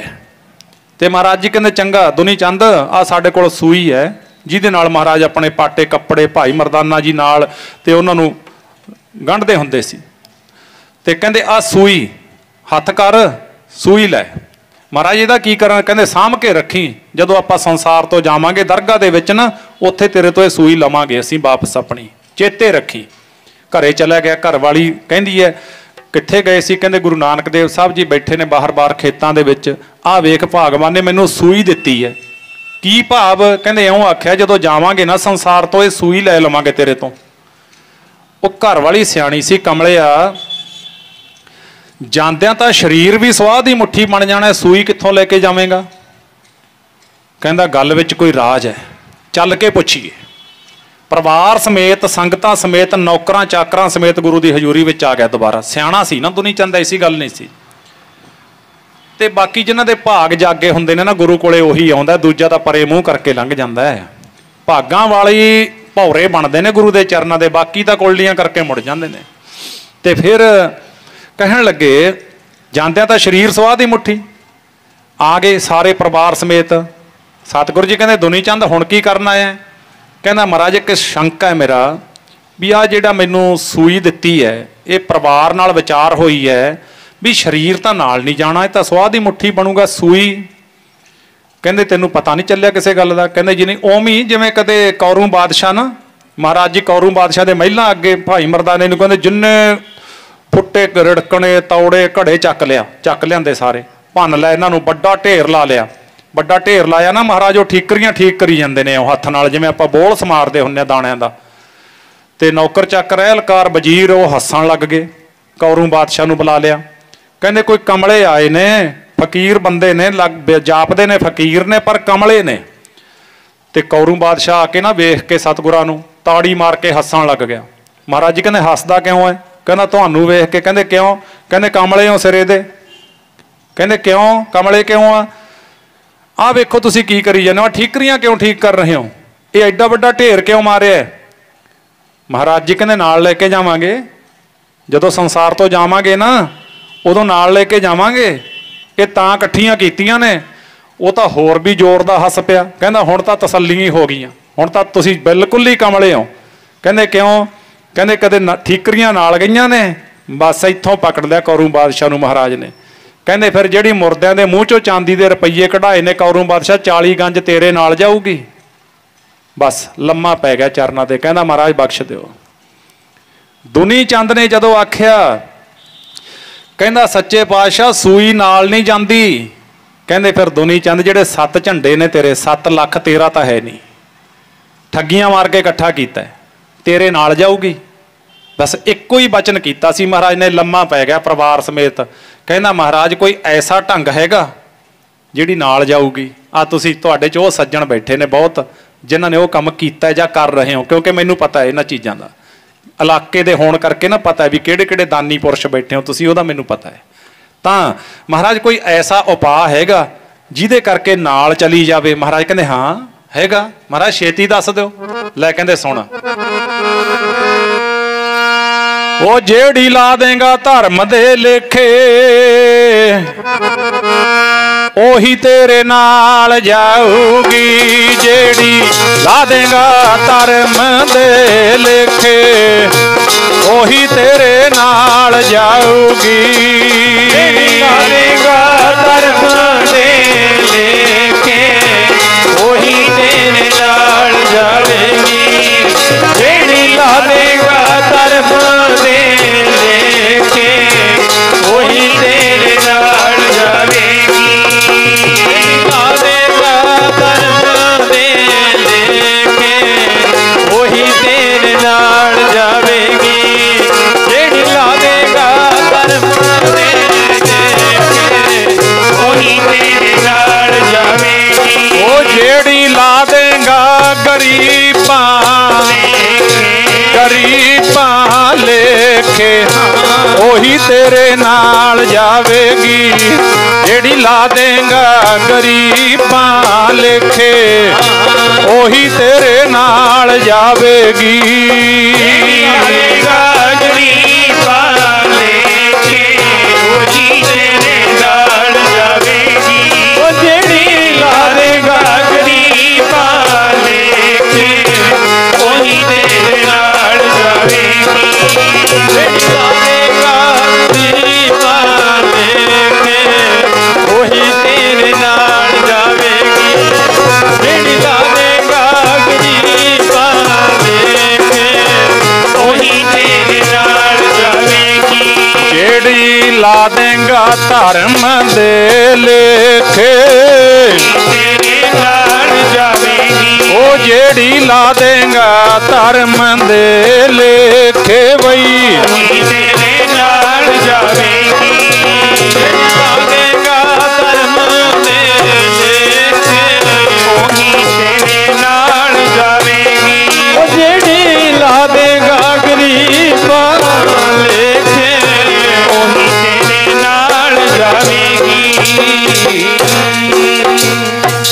ਮਹਾਰਾਜ ਜੀ ਕਹਿੰਦੇ ਜਿਹੜੀ ਲੋੜਵੰਦਾਂ ਗਰੀਬਾਂ ਲੇਖੇ ਲਾਵੇਂਗੇ ਨਾ ਉਹ ਤੇਰੇ ਨਾਲ ਜਾਊ, ਧਰਮ ਦੇ ਲੇਖੇ ਲਾਵੇਂਗਾ। ਦਾਸ ਨੇ ਕਿਉਂ ਆਖਿਆ? ਵੈਸੇ ਤਾਂ ਤੁਸੀਂ ਅਣਗਿਣਤ ਬੈਠੇ ਹੋ ਮੇਰੀਆਂ ਅੱਖਾਂ ਸਾਹਮਣੇ, ਪਰ ਮੈਂ ਪਰਿਵਾਰ ਦੀ ਗੱਲ ਕਰ ਲਵਾਂ। ਮੇਰਾ ਵੀ ਆਉਣਾ ਜਾਣਾ ਸੀ ਦੁਕਾਨ ਤੇ ਲਾਜਵੰਤ ਰਾਏ ਜੀ ਹੋਰਾਂ ਕੋਲੇ, ਤੇ ਇਹਨਾਂ ਦੇ ਬੇਟੇ ਜਦੋਂ ਤਰਸੇਮ ਚੰਦ, ਪਵਨ ਕੁਮਾਰ ਬੈਠੇ ਹੁੰਦੇ ਨਾ, ਮੈਂ ਕਈ ਵਾਰ ਆਪਣੀਆਂ ਅੱਖਾਂ ਨਾਲ ਇਹ ਗੱਲਾਂ ਵੇਖੀਆਂ ਤੇ ਕੰਨਾਂ ਨਾਲ ਸੁਣੀਆਂ। ਜਦੋਂ ਕਿਸੇ ਗਰੀਬ ਨੇ ਆ ਜਾਣਾ ਨਾ, ਲੋੜਵੰਦ ਨੇ ਦੁਕਾਨ ਤੇ, ਵੀ ਜੀ ਲਾਜ ਜੀ ਆ ਮੈਨੂੰ ਇੰਨਾ ਕੁ ਚਾਹੀਦਾ ਹੈ, ਤੇ ਉਹਨਾਂ ਨੇ ਕਹਿਣਾ ਲੈ ਜਾਓ, ਹੱਸ ਕੇ ਮੋਤੀ ਕਰਦੇ ਮੂੰਹ ਚੋਂ, ਹੱਸ ਕੇ ਲੈ ਜਾਓ ਲੈ ਜਾਓ। ਮਸਤਾਨਾ ਸੁਭਾਅ ਸੀ ਲਾਜ ਜੀਆਂ ਦਾ, ਮਸਤਾਨਾ, ਤੇ ਲੈ ਜਾਓ। ਉਹ ਕਹਿੰਦੇ ਜੀ ਫਿਰ ਮੈਂ ਕਈ ਵਾਰ ਘਟਨਾ ਦੇਖੀ ਇਹ ਮੈਂ ਜ਼ਿੰਦਗੀ 'ਚ, ਕਹਿੰਦੇ ਜੀ ਫਿਰ ਪੈਸੇ ਤਾਂ ਹੈ ਨਹੀਂ। ਲੈ ਪੈਸਿਆਂ ਨੂੰ ਕੀ ਹੈ, ਪੈਸਿਆਂ ਦੀ ਕੀ ਗੱਲ ਹੈ, ਤੂੰ ਲੈ ਜਾ। ਤੇ ਗੁਰਮੁਖੋ ਇਹ ਤੋਂ ਵੱਡਾ ਦਾਨ ਕੀ ਹੁੰਦਾ? ਕੋਈ ਗੱਲ ਨਹੀਂ, ਬੇਟਿਆਂ ਨੂੰ ਆਖਣਾ ਲੈ ਜਾਣ ਦਿਓ, ਆਪੀ ਆ ਜਾਣਗੇ, ਹੋਏ ਤਾਂ ਦੇ ਜਾਣਗੇ, ਨਾ ਤਾਂ ਨਾ ਸਹੀ। ਐਡਾ ਵੱਡਾ ਜਿਗਰਾ ਤੁਹਾਡੇ 'ਚ ਅਣਗਿਣਤੋਂ ਸੱਜਣ ਬੈਠੇ ਨੇ ਮੇਰੇ ਸਾਹਮਣੇ। ਤੇ ਭਾਈ ਕਹਿੰਦੇ ਮਹਾਰਾਜ ਮੇਰਾ ਭਲਾ ਹੋ ਜਾਵੇ। ਸਤਿਗੁਰੂ ਜੀ ਕਹਿੰਦੇ ਜਿਵੇਂ ਇਕੱਠੀ ਕੀਤੀ ਹੈ ਉਵੇਂ ਹੀ ਮੋੜ ਦੇ। ਬਸ ਸੇਵਕ ਬਣ ਗਿਆ, ਸਿੱਖ ਬਣ ਗਿਆ। ਕਹਿੰਦਾ ਮਹਾਰਾਜ 7 ਬਚਨ। ਬਸ ਫਿਰ ਸਤਿਗੁਰੂ ਜੀ ਕਹਿੰਦੇ ਦੱਸ ਆ ਭੰਡਾਰਾ ਕਾਹਦੇ ਵਾਸਤੇ ਕੀਤਾ? ਕਹਿੰਦਾ ਜੀ ਪਿਤਾ ਦੇ ਸਰਾਧ ਕਰਦਾ। ਤੇ ਮਹਾਰਾਜ ਜੀ ਕਹਿੰਦੇ ਜਿਉਂਦਿਆਂ ਨੂੰ ਪੂਜੋ, ਜਿਉਂਦਿਆਂ ਨੂੰ। ਕਈਆਂ ਨੂੰ ਹੁੰਦਾ ਨਾ ਵੀ ਜਦੋਂ ਬੁੱਢੇ ਹੋ ਗਏ ਫੇਰ ਵੇਖਾਂਗੇ, ਨਹੀਂ, ਤੁਸੀਂ ਪਿਤਾ ਨੂੰ, ਮਾਂ ਵਾਲੀ ਰਿਸਪੈਕਟ ਕਰੋ ਉਹਨਾਂ ਦੀ, ਡੈਡੀ ਨੂੰ, ਬਾਪੂ ਜੀ ਨੂੰ, ਦਾਦਾ ਜੀ ਨੂੰ ਉਵੇਂ ਕਹਿ ਕੇ ਬੁਲਾਓ, ਪਿਆਰ ਨਾਲ ਉਹਨਾਂ ਦੇ ਕੋਲ ਬੈਠੋ। ਜਿਵੇਂ ਅਸੀਂ ਛੋਟੇ ਬੱਚੇ ਨੂੰ ਚੱਕਣਾ ਪਸੰਦ ਕਰਦੇ ਹਾਂ, ਉਵੇਂ ਮਾਪੇ, ਜਦੋਂ ਪਹਿਲਾਂ ਤਾਂ ਮਾਪੇ ਬੱਚੇ ਨੂੰ ਗਲਵੱਕੜੀ ਵਿੱਚ ਲੈਂਦੇ ਨੇ, ਪਰ ਜਦੋਂ ਇਹ 60 ਨੂੰ ਕ੍ਰਾਸ ਕਰ ਜਾਣ, ਆਪਾਂ ਸਾਰੇ ਜਦੋਂ 60 ਨੂੰ ਕ੍ਰਾਸ ਕਰਦੇ ਆ ਨਾ, ਫਿਰ ਮਾਪਿਆਂ ਦੇ ਅੰਦਰ ਹੁੰਦਾ ਉਹ ਕਦੇ ਵੱਡਾ ਪੁੱਤ ਕਦੇ ਗਲਵੱਕੜੀ ਪਾਵੇ। ਕਿਤੇ ਮਾਂ ਨੂੰ ਗਲਵੱਕੜੀ ਵਿੱਚ ਪੁੱਤ ਲੈ ਲਵੇ, ਪਿਓ ਨੂੰ ਗਲਵੱਕੜੀ ਵਿੱਚ ਲੈ ਲਵੇ, ਇਹ ਤੋਂ ਵੱਡਾ ਕੋਈ ਦੁੱਧ ਜਾਂ ਘਿਓ ਨਹੀਂ, ਇਹ ਤੋਂ ਵੱਡੀ ਕੋਈ ਖੁਰਾਕ ਨਹੀਂ ਮਾਂ ਪਿਓ ਵਾਸਤੇ। ਤੇ ਜਦੋਂ ਅਸੀਂ ਇਉਂ ਕਰਾਂਗੇ, ਰਿਸਪੈਕਟ ਕਰਾਂਗੇ ਮਾਂ ਪਿਓ ਦੀ, ਹਰ ਗੱਲ ਵੱਲ ਧਿਆਨ ਦੇਵਾਂਗੇ, ਸਮਾਜ ਵਿੱਚ ਅੱਗੇ ਵਧਾਂਗੇ, ਪਰਮਾਰਥ ਵਿੱਚ ਅੱਗੇ ਵਧਾਂਗੇ। ਸੱਚ ਜਾਣੋ ਮਾਪੇ ਬੁੱਢੇ ਕਦੇ ਹੁੰਦੇ ਹੀ ਨਹੀਂ। ਦੱਸ ਦਿਓ ਲਾਜ ਜੀ ਬੁੱਢੇ ਸੀ? ਲਾਜਵੰਤ ਜੀ ਬੁੱਢੇ ਹੋਏ ਸੀ? ਨਹੀਂ, ਉਹ ਨੌਜਵਾਨਾਂ ਵਰਗਾ ਸਰੀਰ ਸੀ ਉਹਨਾਂ ਦਾ। ਕਿਉਂ? ਕਿਉਂਕਿ ਉਹਨਾਂ ਦਾ ਪਰਿਵਾਰ ਲਾਇਕ ਪਰਿਵਾਰਾਂ ਵਿੱਚੋਂ ਹੈ, ਸਿਆਣੇ ਬੱਚਿਆਂ ਵਿੱਚੋਂ ਪਰਿਵਾਰ ਹੈ ਉਹਨਾਂ ਦਾ। ਇਸ ਕਰਕੇ ਇਹਨਾਂ ਚੀਜ਼ਾਂ ਤੋਂ ਸਿੱਖਿਆ ਲੈਣੀ ਹੈ ਆਪਾਂ ਨੇ। ਇਹ ਨਹੀਂ ਵੀ ਇੱਥੋਂ ਆਏ ਤੇ ਆਪਾਂ ਮੁੜ ਗਏ, ਨਹੀਂ, ਸਿੱਖਿਆ ਲੈਣੀ ਹੈ ਵੀ ਉਹਨਾਂ ਦੀ ਜੀਵਨ ਸ਼ੈਲੀ ਕੀ ਹੈ, ਉਹਨਾਂ ਦਾ ਸੰਸਾਰ ਵਿੱਚ, ਸਮਾਜ ਵਿੱਚ ਵਰਤਾਵ ਕੀ ਹੈ, ਉਹਨਾਂ ਦਾ ਰਹਿਣ ਸਹਿਣ ਕੀ ਹੈ, ਇਹ ਸਿੱਖ ਕੇ ਜਾਣਾ ਹੁੰਦਾ ਆਪਾਂ ਨੇ। ਫਿਰ ਥੋੜਾ ਥੋੜਾ ਕਰਕੇ ਆਪਾਂ ਉਹਦੇ ਤੇ ਪਹਿਰਾ ਦੇਈਏ ਤੇ ਅੱਗੇ ਹੋਰਾਂ ਨੂੰ ਉਪਦੇਸ਼ ਦੇਈਏ। ਕੱਲਾ ਉਪਦੇਸ਼ ਸੁਣਨ ਵਾਸਤੇ ਨਹੀਂ ਹੁੰਦਾ, ਉਪਦੇਸ਼ ਅੱਗੇ ਪ੍ਰਚਾਰ ਕਰਨ ਵਾਸਤੇ ਹੁੰਦਾ ਹੈ, ਆਪ ਕਮਾਉਣਾ ਹੁੰਦਾ ਹੈ। ਤਾਂ ਰਹੋ ਵਿਚਾਰ, ਸਮਾਂ ਸੀਮਤ। ਤੇ ਭਾਈ ਉੱਥੇ ਫਿਰ ਦੁਨੀ ਚੰਦ ਨੂੰ ਆਖਿਆ ਜਿਉਂਦਿਆਂ ਦੀ ਜੀਵਤ ਪਿੱਤਰ ਨਾ ਮਾਨੈ ਕੋ, ਮੂਹੇ ਸਰਾਧ ਕਰਾਹੀ, ਪਿੱਤਰ ਵੀ ਬੱਪਰੇ ਕਹੋ ਕਿਉਂ ਪਾਵੇ, ਕਊਆ ਕੂਕਰ ਖਾਹੀ। ਕਹਿੰਦੇ ਹੁਣ ਤਾਂ ਕਾਵਾਂ ਤੇ ਕਾਗਾਂ ਨੇ, ਕੁੱਤਿਆਂ ਨੇ ਖਾ ਲੈਣੇ ਨੇ ਉਹ ਚੌਲ। ਕਹਿੰਦੇ ਜਿਉਂਦਿਆਂ ਨੂੰ ਕਦੇ ਖੀਰ ਸੇਵੀਆਂ, ਕਦੇ ਖਿਚੜੀ ਕਰਕੇ, ਕਦੇ ਦਲੀਆ ਕਰਕੇ ਖਵਾਓ। ਤੇ ਕਹਿੰਦੇ ਉਹ ਬਾਅਦ ਵਾਲੇ ਨਾਲੋਂ ਜ਼ਿਆਦਾ ਲੱਗਦਾ। ਫਿਰ ਪਹਿਲਾਂ ਵਾਲਾ ਜਿਉਂਦਿਆਂ ਵਾਲੇ ਤੀਰਥ, ਜਿਉਂਦੇ ਤੀਰਥਾਂ ਨੂੰ ਸਾਧ ਸੰਗਤ ਪੂਜਣਾ, ਸੇਵਾ ਕਰਨੀ, ਇਹ ਸਾਨੂੰ ਗੁਰਬਾਣੀ ਨੇ ਸਿਖਾਇਆ, ਗੁਰੂ ਨਾਨਕ ਦੇਵ ਸਾਹਿਬ ਜੀ ਨੇ ਸਿਖਾਇਆ। ਉਹਨਾਂ ਵਹਿਮਾਂ ਭਰਮਾਂ ਵਿੱਚੋਂ ਸਾਨੂੰ ਕੱਢਿਆ ਸਤਿਗੁਰਾਂ ਨੇ ਵੀ ਤੁਸੀਂ ਜਿਉਂਦਿਆਂ ਦੀ ਸੇਵਾ ਕਰੋਗੇ ਨਾ, ਉਹ ਕਦੇ ਬੁੱਢੇ ਹੁੰਦੇ ਹੀ ਨਹੀਂ, ਉਹ ਜਿਉਂਦੀ ਮੁਕਤ ਹੋ ਜਾਣਗੇ ਜਦੋਂ ਇਸ ਤਰ੍ਹਾਂ ਦੀ ਅਸੀਂ ਗੁਰੂ ਦੀ ਬਾਣੀ ਨਾਲ ਜੁੜ ਕੇ ਆਪਣੇ ਜੀਵਨ ਨੂੰ ਕਮਾਵਾਂਗੇ। ਤਾਂ ਦੁਨੀ ਚੰਦ ਫਿਰ ਉਵੇਂ ਗੁਰੂ ਦੇ ਹੁਕਮ ਨੂੰ ਮੰਨ ਕੇ ਉਹ ਮਾਇਆ ਵੰਡ ਦਿੱਤੀ ਹੈ ਗਰੀਬਾਂ ਦੇ ਵਿੱਚ। ਅੱਗੇ ਤੋਂ ਕਹਿੰਦਾ ਮਹਾਰਾਜ ਮੈਂ ਸੱਚ ਦੀ ਕਿਰਤ ਕਰਾਂਗਾ, ਸਿੱਖੀ ਦਾ ਪ੍ਰਚਾਰਕ ਬਣਿਆ ਦੁਨੀ ਚੰਦ। ਤੇ ਭਾਈ ਫਿਰ ਮਹਾਰਾਜ ਜੀ ਪਟਨਾ ਸਾਹਿਬ ਚਲੇ ਗਏ। ਪਟਨਾ ਸਾਹਿਬ ਜਦੋਂ ਗਏ, ਇੱਥੇ ਇਲਾਕੇ ਦਾ ਸਿਰ ਮੌਰ, ਅਮੀਰਾਂ ਦਾ ਸਾਧ ਸੰਗਤ ਅਮੀਰ, ਜਿਹਦਾ ਇਤਿਹਾਸ ਵਿੱਚ ਨਾਂ ਆਉਂਦਾ ਸਾਲਸਰਾਏ ਜੌਹਰੀ। ਸਾਲਸਰਾਏ ਜੌਹਰੀ ਨੇ ਜਦੋਂ ਸੁਣਿਆ ਵੀ ਬਾਹਰ ਖੇਤਾਂ ਦੇ ਵਿੱਚ ਫਕੀਰ ਆਏ ਨੇ, ਇਹਦੇ ਅੰਦਰ ਲਗਨ ਸੀ, ਇਹਦੇ ਅੰਦਰ ਭਾਵਨਾ ਸੀ ਰੱਬ ਦੇ ਪਿਆਰਿਆਂ ਦੇ ਦਰਸ਼ਨ ਕਰਨੇ, ਫਕੀਰਾਂ ਦੇ ਦਰਸ਼ਨ ਕਰਨੇ। ਇਹ ਵੀ ਕੋਈ ਭਾਵਨਾ ਵਾਲਾ ਹੀ ਕਰਦਾ, ਦੂਜਾ ਤਾਂ ਸ਼ੰਕੇ ਕਰੀ ਜਾਂਦਾ ਹੈ। ਜਿਵੇਂ ਸਾਧ ਸੰਗਤ ਮਹਾਂਪੁਰਖ ਕਹਿੰਦੇ ਭਾਈ ਵਾਹਿਗੁਰੂ ਵਾਹਿਗੁਰੂ ਜਪਿਆ ਕਰੋ, ਨਾਮ ਜਪਿਆ ਕਰੋ ਤੇ ਨਾਲ ਆਪਣੀ ਕਿਰਤ ਕਰੋ। ਜਦੋਂ ਦੀਵਾਨ ਲਾ ਕੇ ਕੀਰਤਨ ਕਰਕੇ ਮਹਾਂਪੁਰਖ ਬਾਹਰ ਗਏ ਨਾ, ਤੇ ਇੱਕ ਕੋਈ ਸ਼ੰਕਾਬਾਦੀ ਮਹਾਂਪੁਰਖਾਂ ਦੇ ਕੋਲ ਆ ਕੇ ਕਹਿੰਦਾ ਜੀ ਤੁਸੀਂ ਸਾਰੇ ਕੀਰਤਨ ਦੇ ਵਿੱਚ, ਕਹਿੰਦਾ ਮੈਂ 2 ਘੰਟੇ ਕੀਰਤਨ ਸੁਣਿਆ, ਤੁਹਾਡੇ ਕੋਲ ਹੋਰ ਦੂਜੀ ਗੱਲ ਹੀ ਨਹੀਂ ਸੀ। ਹੱਕ ਦੀ ਕਿਰਤ ਕਰੋ ਜੀ, ਨਾਮ ਜਪੋ ਜੀ, ਬਾਣੀ ਪੜ੍ਹੋ ਜੀ, ਤੇ ਵਾਹਿਗੁਰੂ ਮੰਤਰ ਦਾ ਜਾਪ ਕਰੋ ਜੀ, ਜੀਵ ਮੁਕਤ ਹੋ ਜਾਂਦਾ ਜੀ, ਜੀਵ ਦਾ ਭਲਾ ਹੋ ਜਾਂਦਾ ਜੀ। ਤੇ ਫਿਰ ਉਹ ਕਹਿੰਦਾ ਨਾ, ਕਹਿੰਦਾ ਲੈ ਵਾਹਿਗੁਰੂ ਵਾਹਿਗੁਰੂ ਵਾਹਿਗੁਰੂ, ਕਹਿੰਦਾ ਮੈਂ ਹੋ ਗਿਆ ਮੁਕਤ। ਮਹਾਂਪੁਰਖਾਂ ਨੂੰ ਸੁਣਾ ਕੇ ਕਹਿੰਦਾ ਕਿਉਂ ਐਵੇਂ ਦੁਨੀਆ ਨੂੰ ਪਖੰਡ ਕਰਾਉਂਦੇ ਹੋ, ਕਿਉਂ ਦੁਨੀਆ ਨੂੰ ਤੁਸੀਂ ਐਵੇਂ ਅੰਧ ਵਿਸ਼ਵਾਸ ਤੇ ਠੀਕ ਹੈ ਆਪਣੀ ਕਿਰਤ ਕਰਦੇ ਆ ਚੜ੍ਹਦੀ ਕਲਾ ਠੀਕ ਹੈ। ਮਹਾਂਪੁਰਖ ਨਾ ਇੱਕੋ ਹੀ ਬਚਨ ਕਹਿ ਕੇ ਗੱਡੀ 'ਚ ਬੈਠ ਗਏ। ਕਹਿੰਦੇ ਭਾਈ ਗੁਰੂ ਨਾਨਕ ਦੇਵ ਸਾਹਿਬ ਦਾ ਪ੍ਰਚਾਰ ਸਾਂਝਾ ਹੁੰਦਾ ਸਟੇਜ ਤੋਂ, ਕੱਲੇ ਕੱਲੇ ਨਾਲ ਮੱਥਾ ਮਾਰਨਾ ਗਲਤ ਹੁੰਦਾ ਹੈ। ਇਉਂ ਕਹਿ ਕੇ ਬੈਠ ਗਏ। 5 ਸਾਲ ਲੰਘੇ ਪਿਆਰ ਵਾਲਿਓ, ਠੀਕ ਹੈ ਵਾਹਿਗੁਰੂ ਦੀ ਕਿਰਪਾ ਹੋਵੇ ਸਾਰੇ ਕਾਰਜ ਪਾਣੀ ਵਾਂਗੂ ਹੁੰਦੇ ਜਾਂਦੇ ਨੇ, ਪਰ ਨਦਰ ਉਪੱਠੀ ਜੇ ਕਰੇ ਸੁਲਤਾਨਾ ਘਾਹੋ ਕਰਾ ਜਾਂਦਾ। ਜੇ ਕਿਤੇ ਨਦਰ ਬਦਲ ਜੇ ਨਾ, ਜਿਹੜੇ ਬਹੁਤੀਆਂ ਗੱਲਾਂ ਜੀਆਂ ਮਾਰਨ ਵਾਲੇ ਹੁੰਦੇ ਨੇ ਫਿਰ ਰੋਂਦੇ ਵੀ ਨਹੀਂ ਝੱਲੇ ਜਾਂਦੇ। ਫਿਰ ਐਸਾ ਵੀ ਹੁੰਦਾ ਹੈ, ਆਪਾਂ ਸੰਸਾਰ ਵਿੱਚ ਵੇਖਦੇ ਹਾਂ। 5 ਸਾਲ ਲੰਘੇ, ਉਹ ਬੰਦੇ ਨੂੰ ਗੁਰਮੁਖੋ ਅਧਰੰਗ ਹੋ ਗਿਆ। ਪ੍ਰੈਕਟੀਕਲ ਗੱਲ ਸਾਂਝੀ ਕਰ ਰਿਹਾ। ਅਧਰੰਗ ਹੋਇਆ, ਕੋਮਾ ਵਿੱਚ ਚਲਿਆ ਗਿਆ। ਬਹੁਤ ਵੱਡੇ ਘਰ ਦਾ ਬੰਦਾ ਸੀ, ਕਾਫੀ ਅਮੀਰ ਬੰਦਾ ਸੀ। ਤੇ ਜਦੋਂ ਕੋਮਾ ਵਿੱਚ ਚਲਿਆ ਗਿਆ ਨਾ, ਪਰਿਵਾਰ ਦੁਖੀ ਹੋ ਗਿਆ। ਉਹੀ ਕਮਾਉਣ ਵਾਲਾ ਸੀ, ਉਹੀ ਸਾਰਾ ਮੋਹਰੀ ਸੀ, ਕੀ ਤੋਂ ਲੈਣਾ ਕੀ ਤੋਂ ਦੇਣਾ। ਹੁਣ ਕੋਮਾ 'ਚ ਹੀ ਚਲਿਆ ਗਿਆ, ਇਕੱਲਾ ਸਰੀਰ ਹੀ ਹੈ। ਇਸੇ ਕਰਕੇ ਪੜ੍ਹਿਆ ਸੀ, ਨਾਮ ਜਪ ਲੈ ਜਿੰਦੜੀਏ ਨਹੀਂ ਤੇਰਾ ਹੁਣ ਜਪਣੇ ਦਾ ਵੇਲਾ। ਪਤਾ ਨਹੀਂ ਕਦੋਂ ਜੀਭ ਬੋਲਣਾ ਬੰਦ ਕਰ ਦਿੰਦੀ ਹੈ, ਕਦੋਂ ਕੰਨਾਂ ਤੋਂ ਸੁਣਨਾ ਹਟ ਜਾਂਦਾ, ਕਦੋਂ ਲੱਕ ਖੜ ਜਾਂਦਾ, ਕਦੋਂ ਲੱਤਾਂ ਖੜ ਜਾਂਦੀਆਂ ਨੇ, ਪਤਾ ਹੀ ਨਹੀਂ ਲੱਗਦਾ। ਇੱਥੇ ਜਿੰਨਾ ਚਿਰ ਤੰਦਰੁਸਤੀ ਹੈ ਨਾ, ਉਹਦਾ ਲਾਹਾ ਖੱਟਣਾ ਚਾਹੀਦਾ ਸਾਨੂੰ। ਤੇ ਭਾਈ ਉੱਥੋਂ ਫਿਰ ਉਹ ਜਦੋਂ ਕੋਮਾ ਵਿੱਚ ਚਲਿਆ ਗਿਆ ਨਾ, ਉਹ ਪਰਿਵਾਰ ਵਾਲੇ ਬਹੁਤ ਦੁਖੀ ਹੋ ਗਏ, ਤੜਪ ਗਏ। ਹੁਣ ਜਿਹੜਾ ਮਰੀਜ਼ ਬੰਦਾ ਉਹ ਤਾਂ ਪਿਆ ਹੀ ਹੈ, ਉੱਪਰ ਵਾਲੇ ਹੋਰ ਦੁਖੀ ਹੋ ਜਾਂਦੇ ਨੇ, ਘਰ ਵੀ ਲੱਗੀ ਜਾਂਦਾ ਤੇ ਹੁਣ ਕਿੰਨਾ ਕੁ ਸਾਂਭਣ, ਕੰਮ ਧੰਦਾ ਵੀ ਕਰਨਾ ਹੁੰਦਾ। ਦੁਖੀ ਹੋ ਗਏ। ਅਖੀਰ ਇੱਕ ਦਿਨ ਉਹਨਾਂ ਦੇ ਘਰ ਬੰਦਾ ਆਇਆ। ਉਹ ਕਹਿੰਦੇ ਕੀ ਹੋ ਗਿਆ? ਕਹਿੰਦੇ ਆਹ ਹੋ ਗਿਆ। ਕਹਿੰਦਾ ਵੀ ਇਹਨੇ ਤਾਂ ਫਲਾਣੇ ਸਮੇਂ ਨਾ ਮਹਾਂਪੁਰਖਾਂ ਦੇ ਨਾਲ ਮੱਥਾ ਲਾਇਆ ਤੇ ਮਹਾਂਪੁਰਖਾਂ ਨੇ ਇਹਨੂੰ ਇਹ ਗੱਲ ਕਹੀ ਸੀ। ਕਹਿੰਦੇ ਫਿਰ ਕਹਿੰਦੇ ਅਜੇ ਹੈਗੇ ਮਹਾਂਪੁਰਖ, ਚਲੋ ਲੈ ਕੇ ਚੱਲੀਏ। ਲੈ ਚੱਲੇ ਮਹਾਂਪੁਰਖ, ਉਹਨਾਂ ਕੋਲ ਹੀ ਲੈ ਗਏ ਦੁਬਾਰਾ। ਜਦੋਂ ਉਹਨਾਂ ਕੋਲੇ ਲੈ ਗਏ ਨਾ, ਕਹਿੰਦੇ ਮਹਾਰਾਜ ਮਾਰੋ ਭਾਵੇਂ ਛੱਡੋ, ਸਾਡੇ ਦਾ ਸੁਭਾਅ ਗਲਤ ਸੀ, ਉਹ ਇਹਨੇ ਭੋਗ ਲਿਆ, ਹੁਣ ਸਾਡੇ ਤੇ ਕਿਰਪਾ ਕਰੋ। ਲਓ ਸੁਣਿਓ ਧਿਆਨ ਨਾਲ। ਕਹਿੰਦੇ ਕੀ ਕਿਰਪਾ ਕਰੀਏ? ਕਹਿੰਦੇ ਮਹਾਰਾਜ ਸਾਡਾ ਤਾਂ ਘਰ ਹੀ ਮੁੱਦਾ ਵੱਜ ਗਿਆ, ਕਿਰਪਾ ਕਰੋ ਇਹਨੂੰ ਬਖਸ਼ ਦਿਓ। ਮਹਾਂਪੁਰਖਾਂ ਨੇ ਇੱਕੋ ਹੀ ਗੱਲ ਕਹੀ। ਕਹਿੰਦੇ ਸਾਡਾ ਕਿਸੇ ਨਾਲ ਵੈਰ ਵਿਰੋਧ ਨਹੀਂ, ਅਸੀਂ ਕਿਸੇ ਨੂੰ ਨਫ਼ਰਤ ਨਹੀਂ ਕਰਦੇ, ਸਾਨੂੰ ਨਹੀਂ ਪਤਾ ਇਹਨੇ ਕੀ ਬੋਲਿਆ, ਸਾਡੇ ਤਾਂ ਚੇਤੇ ਨਹੀਂ, ਪਰ ਚਲੋ ਤੁਸੀਂ ਆਏ ਹੋ, ਹੁਣ ਇਉਂ ਕਰੋ ਤੁਸੀਂ ਪੂਰਾ ਪਰਿਵਾਰ ਨਾ ਇਹਦੇ ਸਿਰਹਾਣੇ ਬੈਠ ਕੇ ਵਾਹਿਗੁਰੂ ਵਾਹਿਗੁਰੂ ਜਪੋ, ਵਾਹਿਗੁਰੂ ਵਾਹਿਗੁਰੂ ਜਪੀ ਚੱਲੋ, ਵਾਹਿਗੁਰੂ ਵਾਹਿਗੁਰੂ ਵਾਹਿਗੁਰੂ ਇਉਂ ਜਪੋ। ਕਹਿੰਦੇ ਬਾਰੀ ਬੰਨ੍ਹ ਲਓ 2-2 ਘੰਟੇ। ਤੇ ਉਹ ਉਹਨਾਂ ਨੇ ਜਪਣਾ ਸ਼ੁਰੂ ਕਰ ਦਿੱਤਾ। ਹੁਣ ਮਹਾਂਪੁਰਖਾਂ ਦੇ ਬਚਨ ਹੁੰਦੇ ਨੇ ਗੁਰਮੁਖੋ, ਬਚਨਾਂ ਦੇ ਵਿੱਚ ਹੀ ਸਭ ਕੁਝ ਹੁੰਦਾ ਹੈ, ਜਿਹੜੇ ਧੁਰੋਂ ਵਰਸਾਏ ਹੁੰਦੇ ਨੇ। ਤੇ ਉਸ ਵੇਲੇ ਜਦੋਂ ਵਾਹਿਗੁਰੂ ਵਾਹਿਗੁਰੂ ਜਪਿਆ, 2-2 ਘੰਟਿਆਂ ਦੀ ਡਿਊਟੀ ਲਾ ਲਈ। ਪਰਿਵਾਰ ਦੇ 4 ਮੈਂਬਰ ਲਾ ਲਓ, 5 ਮੈਂਬਰ ਲਾ ਲਓ, ਵਾਰੀ ਵਾਰੀ ਬੈਠ ਕੇ ਜਪਣ ਲੱਗ ਗਏ। ਜਦੋਂ ਸਵੇਰ ਹੋਈ ਨਾ, ਅੰਮ੍ਰਿਤ ਵੇਲਾ, ਅੰਮ੍ਰਿਤ ਵੇਲੇ ਉਹਦਾ ਪੁੱਤ ਜਿਹੜਾ ਸੀ ਉਹ ਵਾਹਿਗੁਰੂ ਵਾਹਿਗੁਰੂ ਜਪ ਰਿਹਾ ਸੀ, ਬੈਠਾ ਆਪਣੇ ਪਿਓ ਦੇ ਕੋਲੇ।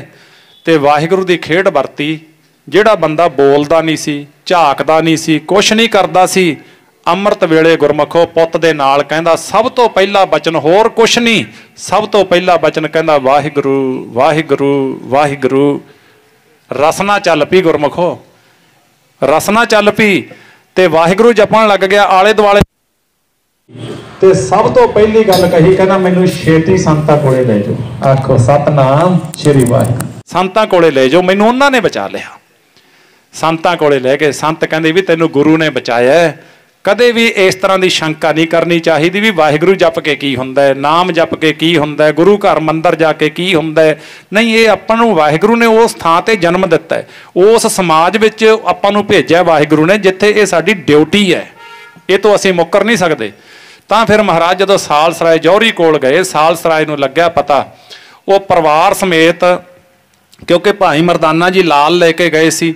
ਜਦੋਂ ਲਾਲ ਵੇਖਿਆ ਅਧਰੱਕੇ ਨੌਕਰ ਨੇ, ਤੇ ਉਹ ਆਪਣੇ ਮਾਲਕ ਸਾਲਸਰਾਏ ਨੂੰ ਬੁਲਾਉਂਦਾ ਹੈ। ਤੇ ਸਾਲਸਰਾਏ ਨੇ ਆ ਕੇ ਦਰਸ਼ਨ ਕੀਤੇ। ਕਹਿੰਦੇ ਫਕੀਰ ਜੀ ਇਹਦਾ ਮਾਲਕ ਕੌਣ ਹੈ? ਉਹ ਤਾਂ ਬਹੁਤ ਵੱਡਾ ਬਿਜ਼ਨਸਮੈਨ ਹੋਵੇਗਾ ਜਿਹਦੇ ਕੋਲੇ ਇਹ ਲਾਲ ਹੈ। ਮੇਰੇ ਵੱਡੇ ਕਹਿ ਕੇ ਗਏ ਸੀ ਵੀ ਕਦੇ ਦੁਕਾਨ ਤੇ ਇਹ ਲਾਲ ਆ ਜਾਵੇ, 125 ਰੁਪਈਆ ਦਰਸ਼ਨੀ ਭੇਟਾ, ਮੱਥਾ ਟੇਕੀ, 125 ਟਕਾ ਉਸ ਵੇਲੇ ਦੀ ਕਰੰਸੀ, ਦਰਸ਼ਨੀ ਭੇਟਾ।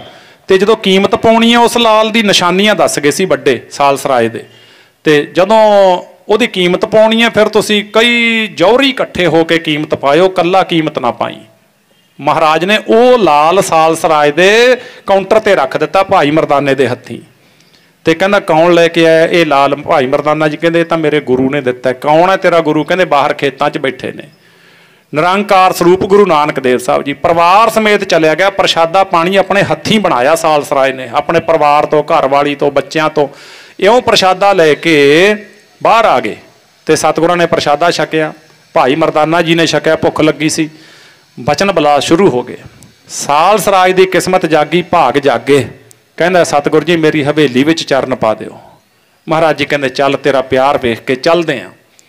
ਹੁਣ ਜਦੋਂ ਬੰਦਾ ਗੁਰੂ ਨਾਲ ਜੁੜਿਆ ਨਹੀਂ, ਜਿੱਥੇ ਜੇ ਕੋਈ ਖੜਾ ਹੈ ਉਹਨੇ ਉਸੇ ਜਿਹੜਾ ਨਾ ਸਟੈਂਡ ਦੀ ਗੱਲ ਕਰਨੀ ਹੈ, ਉਹ ਤੋਂ ਅੱਗੇ ਜਾਂ ਪਿੱਛੇ ਕਰ ਨਹੀਂ ਸਕਦਾ। ਜਦੋਂ ਸਤਿਗੁਰੂ ਜੀ ਚਲੇ ਗਏ, ਹੁਣ ਸਾਲਸਰਾਏ ਗੱਲੇ ਖੋਲ ਕੇ ਦਿਖਾਉਣ ਲੱਗ ਗਿਆ। ਆਹ ਵੇਖੋ ਮਹਾਰਾਜ ਇੰਨਾ ਸਿਉਣਾ ਪਿਆ, ਆਹ ਵੇਖੋ ਮਹਾਰਾਜ ਇੰਨੀ ਚਾਂਦੀ ਪਈ ਹੈ, ਆਹ ਵੇਖੋ ਮਹਾਰਾਜ ਇੱਧਰ ਘੋੜੇ ਰੱਥ ਬੱਗੀਆਂ, ਆਹ ਵੱਡੀ ਹਵੇਲੀ। ਮਹਾਰਾਜ ਜੀ ਕਹਿੰਦੇ ਕਿਹਦੀਆਂ ਨੇ? ਕਹਿੰਦਾ ਜੀ ਮੇਰੀਆਂ। ਵੇਖੋ ਇਹ ਹੁਣ ਅਣਜਾਣਪਣਾ ਸੀ। ਕਹਿੰਦਾ ਮਹਾਰਾਜ ਮੇਰੀਆਂ, ਇਹਦਾ ਮਾਲਕ ਕੌਣ ਹੈ ਸਾਲਸਰਾਏ? ਕਹਿੰਦਾ ਜੀ ਮੈਂ ਮਾਲਕ ਹਾਂ। ਅੱਛਾ ਠੀਕ ਹੈ, ਤੂੰ ਮਾਲਕ ਹੈ। ਤੇ ਸਤਿਗੁਰੂ ਜੀ ਕਹਿੰਦੇ ਸਾਲਸਰਾਏ ਹਾਂ ਮਹਾਰਾਜ, ਹਵੇਲੀ ਤੇਰੀ, ਹਾਂਜੀ ਸਿਉਣਾ ਤੇਰਾ, ਧੀ ਪੁੱਤ ਤੇਰੇ, ਰੱਥ ਬੱਗੀਆਂ, ਘੋੜੇ, ਸਭ ਕੁਝ ਤੇਰੇ। ਕਹਿੰਦੇ ਫਿਰ ਇਉਂ ਦੱਸ ਸਤਸੰਗ ਕਿੰਨੀ ਕਰਦਾ? ਕਹਿੰਦਾ ਜੀ ਉਹ ਕੀ ਹੁੰਦਾ? ਨਾਮ ਕਿੰਨਾ ਜਪਦਾ? ਕਹਿੰਦਾ ਜੀ ਉਹ ਕੀ ਹੁੰਦਾ? ਤੇ ਕਹਿੰਦੇ ਕੋਈ ਪਰਮਾਤਮਾ ਦੇ ਨਾਲ ਪ੍ਰੀਤ? ਕਹਿੰਦਾ ਜੀ ਮੈਨੂੰ ਤਾਂ ਪਤਾ ਨਹੀਂ। ਫਿਰ ਮਹਾਰਾਜ ਨੇ ਉੱਥੇ ਸ਼ਬਦ ਉਚਾਰਿਆ ਪ੍ਰਭਾਤੀ ਰਾਗ ਦਾ ਸਾਲਸਰਾਏ ਦੀ ਹਵੇਲੀ ਦੇ ਵਿੱਚ। ਤੇ ਮਹਾਰਾਜ ਜੀ ਨੇ ਫਿਰ ਕਿਹਾ ਮਾਇਆ ਮੋਹੇ ਸਗਲ ਜਗ ਛਾਇਆ, ਕਾਮਣ ਦੇਖ ਕਾਮ ਲੁਭਾਇਆ, ਸੁਤ ਕੰਚਨ ਸਿਉ ਹੇਤ ਵਧਾਇਆ। ਕਹਿੰਦੇ ਸਾਲਸਰਾਏ ਤੇਰਾ ਤਾਂ ਉਹ ਹਾਲ ਹੋਇਆ ਪਿਆ, ਕਿਤੇ ਨਾ ਕਿਤੇ ਆਪਾਂ ਵੀ ਉਹ ਸ਼੍ਰੇਣੀ ਦੇ ਵਿੱਚ ਆ। ਸੁਣਿਓ ਸਾਲਸਰਾਏ ਦੀ ਤਰ੍ਹਾਂ ਸਭ ਕਿਛ ਆਪਣਾ ਜੀ ਰਾਮ ਪਰਾਇਆ, ਰਾਮ ਪਰਾਇਆ। ਸਭ ਕਿਛ ਆਪਣਾ ਜੀ ਰਾਮ ਪਰਾਇਆ, ਰਾਮ ਪਰਾਇਆ। ਸਭ ਕਿਛ ਆਪਣਾ ਜੀ ਰਾਮ ਪਰਾਇਆ, ਰਾਮ ਪਰਾਇਆ। ਸਭ ਕਿਛ ਆਪਣਾ ਜੀ ਰਾਮ ਪਰਾਇਆ, ਰਾਮ ਪਰਾਇਆ। ਸਭ ਕਿਛ ਆਪਣਾ ਜੀ ਰਾਮ ਪਰਾਇਆ, ਰਾਮ ਪਰਾਇਆ। ਸਭ ਕਿਛ ਆਪਣਾ ਜੀ ਰਾਮ ਪਰਾਇਆ, ਰਾਮ ਪਰਾਇਆ। ਸਭ ਕਿਛ ਆਪਣਾ ਜੀ ਰਾਮ ਪਰਾਇਆ, ਰਾਮ ਪਰਾਇਆ। ਸਭ ਕਿਛ ਆਪਣਾਇਓ ਰਾਮ ਪਰਾਇਆ, ਰਾਮ ਪਰਾਇਆ। ਸਭ ਕਿਛ ਆਪਣਾ ਜੀ ਰਾਮ ਪਰਾਇਆ, ਰਾਮ ਪਰਾਇਆ। ਸਭ ਕਿਛ ਆਪਣਾ ਜੀ ਰਾਮ ਪਰਾਇਆ, ਰਾਮ ਪਰਾਇਆ। ਸਭ ਕਿਛ ਆਪਣਾ ਜੀ ਰਾਮ ਪਰਾਇਆ, ਰਾਮ ਪਰਾਇਆ। ਸਭ ਕਿਛ ਆਪਣਾ ਜੀ ਰਾਮ ਪਰਾਇਆ, ਰਾਮ ਪਰਾਇਆ। ਰਾਮ ਪਰਾਇਆ, ਰਾਮ ਪਰਾਇਆ, ਰਾਮ ਪਰਾਇਆ, ਰਾਮ ਪਰਾਇਆ। ਰਾਮ ਪਰਾਇਆ, ਰਾਮ ਪਰਾਇਆ, ਰਾਮ ਪਰਾਇਆ, ਰਾਮ ਪਰਾਇਆ।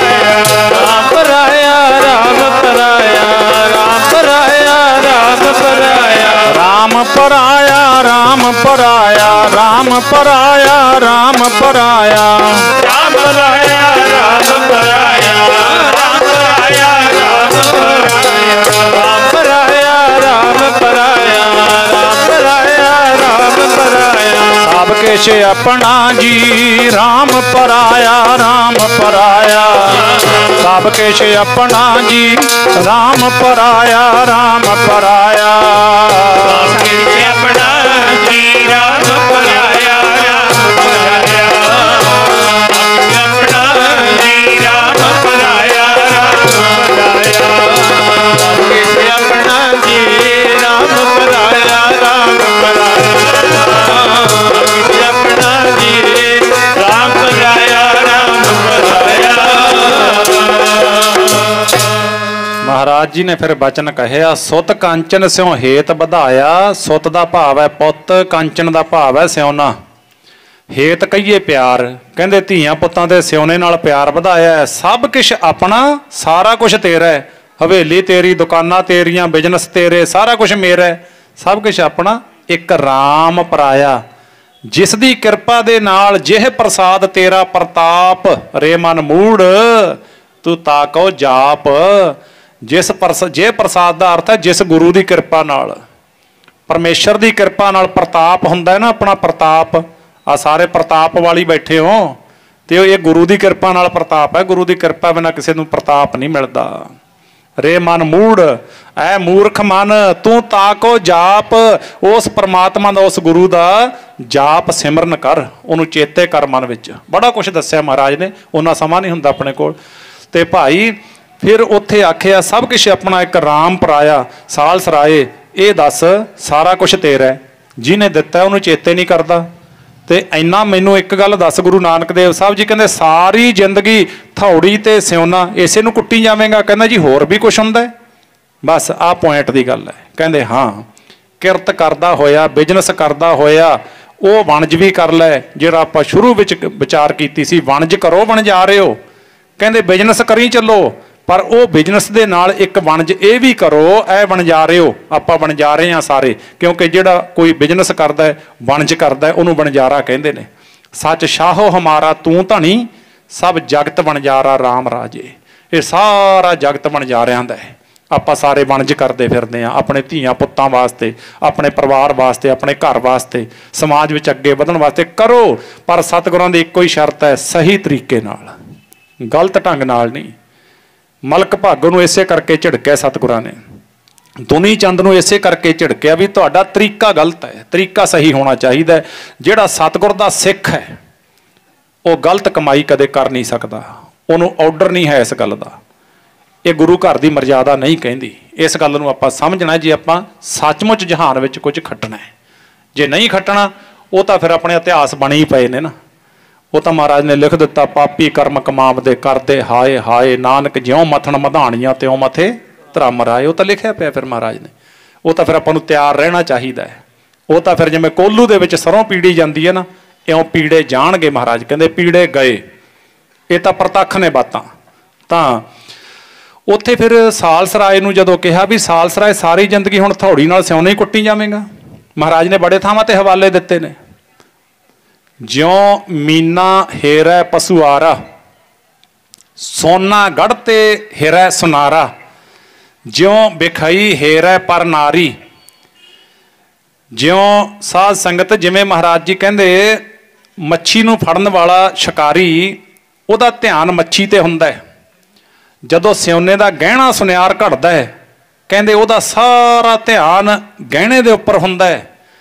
ਜਿਵੇਂ ਇੱਕ ਵਿਕਾਰੀ ਪੁਰਸ਼, ਉਹਦੀ ਨਜ਼ਰ ਪਰਾਏ ਰੂਪ ਤੇ ਹੁੰਦੀ ਹੈ, ਤੇ ਇਸੇ ਤਰ੍ਹਾਂ ਸਾਧ ਸੰਗਤ ਉਹ ਸਾਰੇ ਹਵਾਲੇ ਦੇ ਕੇ, ਭਗਤ ਨਾਮਦੇਵ ਦਾ ਸ਼ਬਦ ਹੈ, ਭਗਤ ਨਾਮਦੇਵ ਜੀ ਕਹਿੰਦੇ ਜਿਵੇਂ ਉਹ ਕੰਮਾਂ ਤੇ ਆਪਣਾ ਧਿਆਨ ਰੱਖਦੇ ਨੇ, ਉਵੇਂ ਕਹਿੰਦੇ ਨਾਮਦੇਵ ਜੀ ਕਹਿੰਦੇ ਅਸੀਂ ਵਾਹਿਗੁਰੂ ਪਰਮੇਸ਼ਰ ਨੂੰ ਪਿਆਰ ਕਰਦੇ ਹਾਂ, ਉਸ ਵਾਹਿਗੁਰੂ ਵਿੱਚ ਧਿਆਨ ਰੱਖਦੇ ਹਾਂ। ਪਲ ਵਾਸਤੇ ਵੀ ਅਸੀਂ ਧਿਆਨ ਨਹੀਂ ਆਪਣਾ ਜਿਹੜਾ ਹੈਗਾ ਨਿਕਲਣ ਦਿੰਦੇ। ਤਾਂ ਸਾਧ ਸੰਗਤ ਸਾਲਸਰਾਏ ਕਹਿੰਦਾ ਜੀ ਅੱਗੇ ਵੀ ਕੁਛ ਹੈ, ਹੋਰ ਵੀ ਕੁਛ ਕਰਨਾ। ਮਹਾਰਾਜ ਕਹਿੰਦੇ ਹਾਂ, ਵਣਜ ਦੇ ਨਾਲ ਵਾਹਿਗੁਰੂ ਦੀ ਕੀਰਤੀ ਕਰ। ਤਾਂ ਸਾਲਸਰਾਏ ਦੇ ਭਾਗ ਜਾਗੇ, ਕਹਿੰਦਾ ਸੱਚੇ ਪਾਤਸ਼ਾਹ ਬਖਸ਼ ਦਿਓ, ਕਿਰਪਾ ਕਰ ਦਿਓ। ਤੇ ਸਾਲਸਰਾਏ ਨੇ ਗੁਰੂ ਨਾਨਕ ਦੇਵ ਸਾਹਿਬ ਤੋਂ ਸਿੱਖੀ ਧਾਰਨ ਕਰ ਲਈ, ਸਿੱਖ ਬਣਿਆ, ਗੁਰੂ ਦੀ ਬਾਣੀ ਨਾਲ ਗੁਰਮੰਤਰ ਦੀ ਦਾਤ ਲਈ। ਗੁਰੂ ਨਾਨਕ ਦੇਵ ਸਾਹਿਬ ਜੀ ਦੋ ਜਗ੍ਹਾ ਤੇ ਸਭ ਤੋਂ ਜ਼ਿਆਦਾ ਰਹੇ ਨੇ। ਇੱਕ ਤਾਂ ਸਾਲਸਰਾਏ ਜੌਹਰੀ ਦੇ ਘਰ ਮਹੀਨੇ ਦੇ ਇਰਦ ਗਿਰਦ ਮਹਾਰਾਜ ਰਹੇ ਨੇ ਜਦੋਂ ਉਦਾਸੀਆਂ ਲਾਈਆਂ ਨੇ। ਇੱਕ ਭਾਈ ਲਾਲੋ ਦੇ ਘਰ ਮਹੀਨਾ ਸਵਾ ਮਹੀਨਾ ਮਹਾਰਾਜ ਰਹੇ ਨੇ। ਹੋਰ ਤਾਂ ਕਿਤੇ 2 ਦਿਨ ਜਾਂ 3 ਦਿਨ ਤੋਂ ਵੱਧ ਮਹਾਰਾਜ ਕਿਤੇ ਰਹਿੰਦੇ ਨਹੀਂ ਸੀ। ਜਾਂ ਫਿਰ ਕਰਤਾਰਪੁਰ ਸਾਹਿਬ, ਸੁਲਤਾਨਪੁਰ ਲੋਧੀ ਤੇ ਨਨਕਾਣਾ ਸਾਹਿਬ। ਬਾਕੀ ਤਾਂ ਮਹਾਰਾਜ ਜਗਤ ਜਲੰਦੇ ਨੂੰ ਤਾਰਦੇ ਵਸਿਓ, ਤਾਰਿਆ ਤੇ ਅੱਗੇ ਤੁਰ ਗਏ, ਤਾਰਿਆ ਤੇ ਅੱਗੇ ਤੁਰ ਗਏ। ਇਹਨਾਂ ਸਿੱਖਾਂ ਨੇ ਐਸਾ ਸੱਚਾ ਪਿਆਰ ਕੀਤਾ ਗੁਰੂ ਜੀ ਨੂੰ। ਤੇ ਸਾਲਸਰਾਏ ਜੌਹਰੀ, ਜਦੋਂ ਗੁਰੂ ਨਾਨਕ ਦੇਵ ਸਾਹਿਬ ਜੀ ਨਾ ਸਾਲਸਰਾਏ ਜੌਹਰੀ ਦੇ ਦੁਬਾਰਾ ਹਵੇਲੀ ਵਿੱਚ ਗਏ, ਤੇ ਮਹਾਰਾਜ ਜੀ ਨੇ ਉਹੀ ਬਚਨ ਪੁੱਛਿਆ।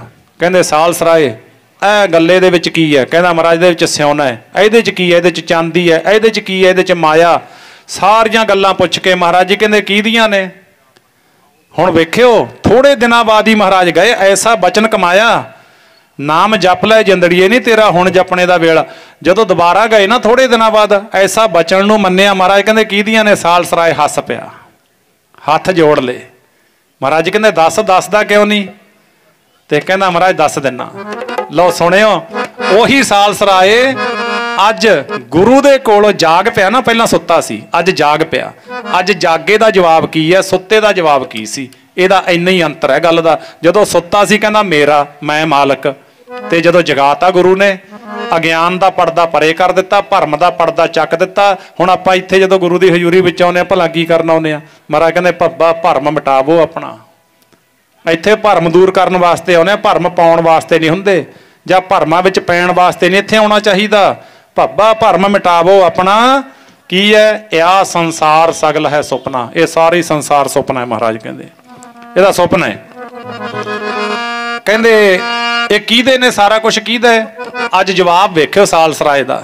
ਅੱਖਾਂ 'ਚੋਂ ਹੰਝੂ ਆ ਗਏ, ਝੁੱਕ ਕੇ ਧਰਤੀ ਨਾਲ ਲੱਗ ਗਿਆ, ਚਰਨਾਂ ਤੇ ਡਿੱਗ ਪਿਆ। ਧੰਨ ਗੁਰੂ ਨਾਨਕ ਦੇਵ ਸਾਹਿਬ ਜੀ। ਬਹੁਤ ਭਗਤਾਂ ਦੀ ਇਹ ਗੱਲ ਹੋਈ ਹੈ। ਭਗਤ ਪੀਪਾ ਜੀ ਨੂੰ ਪੁੱਛਿਆ ਸੀ ਰਾਜਾ ਸਵਾਮੀ ਪਰਮਾ ਰਾਮਾਨੰਦ ਜੀ ਨੇ, ਤੇ ਅੱਜ ਕੀ ਕਿਹਾ ਸਾਲਸਰਾਏ ਨੇ, ਉਹ ਸੁਣੋ। ਇਹ ਤਾਂ ਜੋ ਕਿਛ ਹੈ ਸੋ ਤੇਰਾ, ਮੇਰੀ ਇੱਥੇ ਕੋਈ ਚੀਜ਼ ਨਾ ਦਾਤਾ।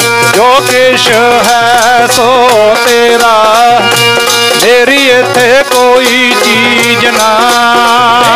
ਜੋ ਕਿਛ ਹੈ ਸੋ ਤੇਰਾ, ਮੇਰੀ ਇੱਥੇ ਕੋਈ ਚੀਜ਼ ਨਾ। ਇਹ ਤਾਂ ਜੋ ਕਿਛ ਹੈ ਸੋ ਤੇਰਾ, ਮੇਰੀ ਇੱਥੇ ਕੋਈ ਚੀਜ਼ ਨਾ। ਜੋ ਕਿਛ ਹੈ ਸੋ ਤੇਰਾ, ਮੇਰੀ ਇੱਥੇ ਕੋਈ ਚੀਜ਼ ਨਾ। ਇਹ ਤਾਂ ਜੋ ਕਿਛ ਹੈ ਸੋ ਤੇਰਾ, ਮੇਰੀ ਇੱਥੇ ਕੋਈ ਚੀਜ਼ ਨਾ। ਇਹ ਤਾਂ ਜੋ ਕਿਛ ਹੈ ਸੋ ਤੇਰਾ, ਜੋ ਕਿਛ ਹੈ ਸੋ ਤੇਰਾ ਜੀ, ਮੇਰੀ ਇੱਥੇ ਕੋਈ ਚੀਜ਼ ਨਾ।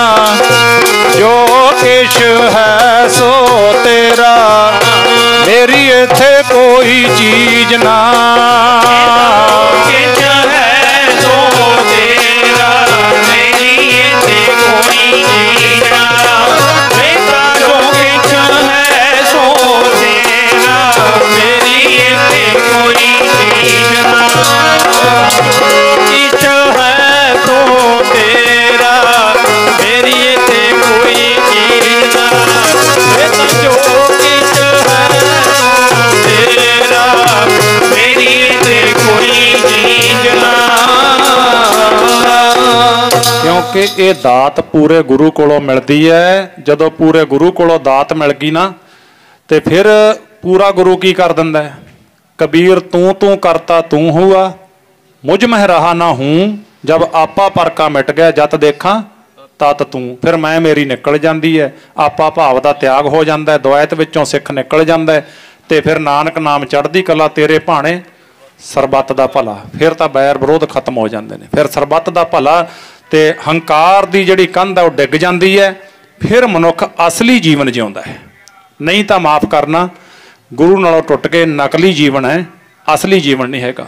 ਅਸਲੀ ਜੀਵਨ ਮਿਲਦਾ ਪੂਰੇ ਗੁਰੂ ਕੋਲੋਂ। ਜਿਨ੍ਹਾਂ ਨੂੰ ਮਿਲਿਆ ਗੁਰੂ ਕੋਲੋਂ ਮਿਲਿਆ, ਬਿਨਾਂ ਗੁਰੂ ਤੋਂ ਨਹੀਂ ਮਿਲ ਸਕਦਾ। ਉਹ ਆਪਣੀ ਮੱਤ ਹੈ, ਉਹਨੂੰ ਬਾਣੀ ਨੇ ਮਨਮੱਤ ਲਿਖਿਆ। ਮਨਮੱਤ ਗੁਰਮੱਤ ਨਾਲ ਮੇਲ ਨਹੀਂ ਖਾਂਦੀ। ਜ਼ਮੀਨ ਅਸਮਾਨ ਦਾ ਫਰਕ ਹੈ, ਦਿਨ ਤੇ ਰਾਤ ਜਿੰਨਾ ਫਰਕ ਹੈ।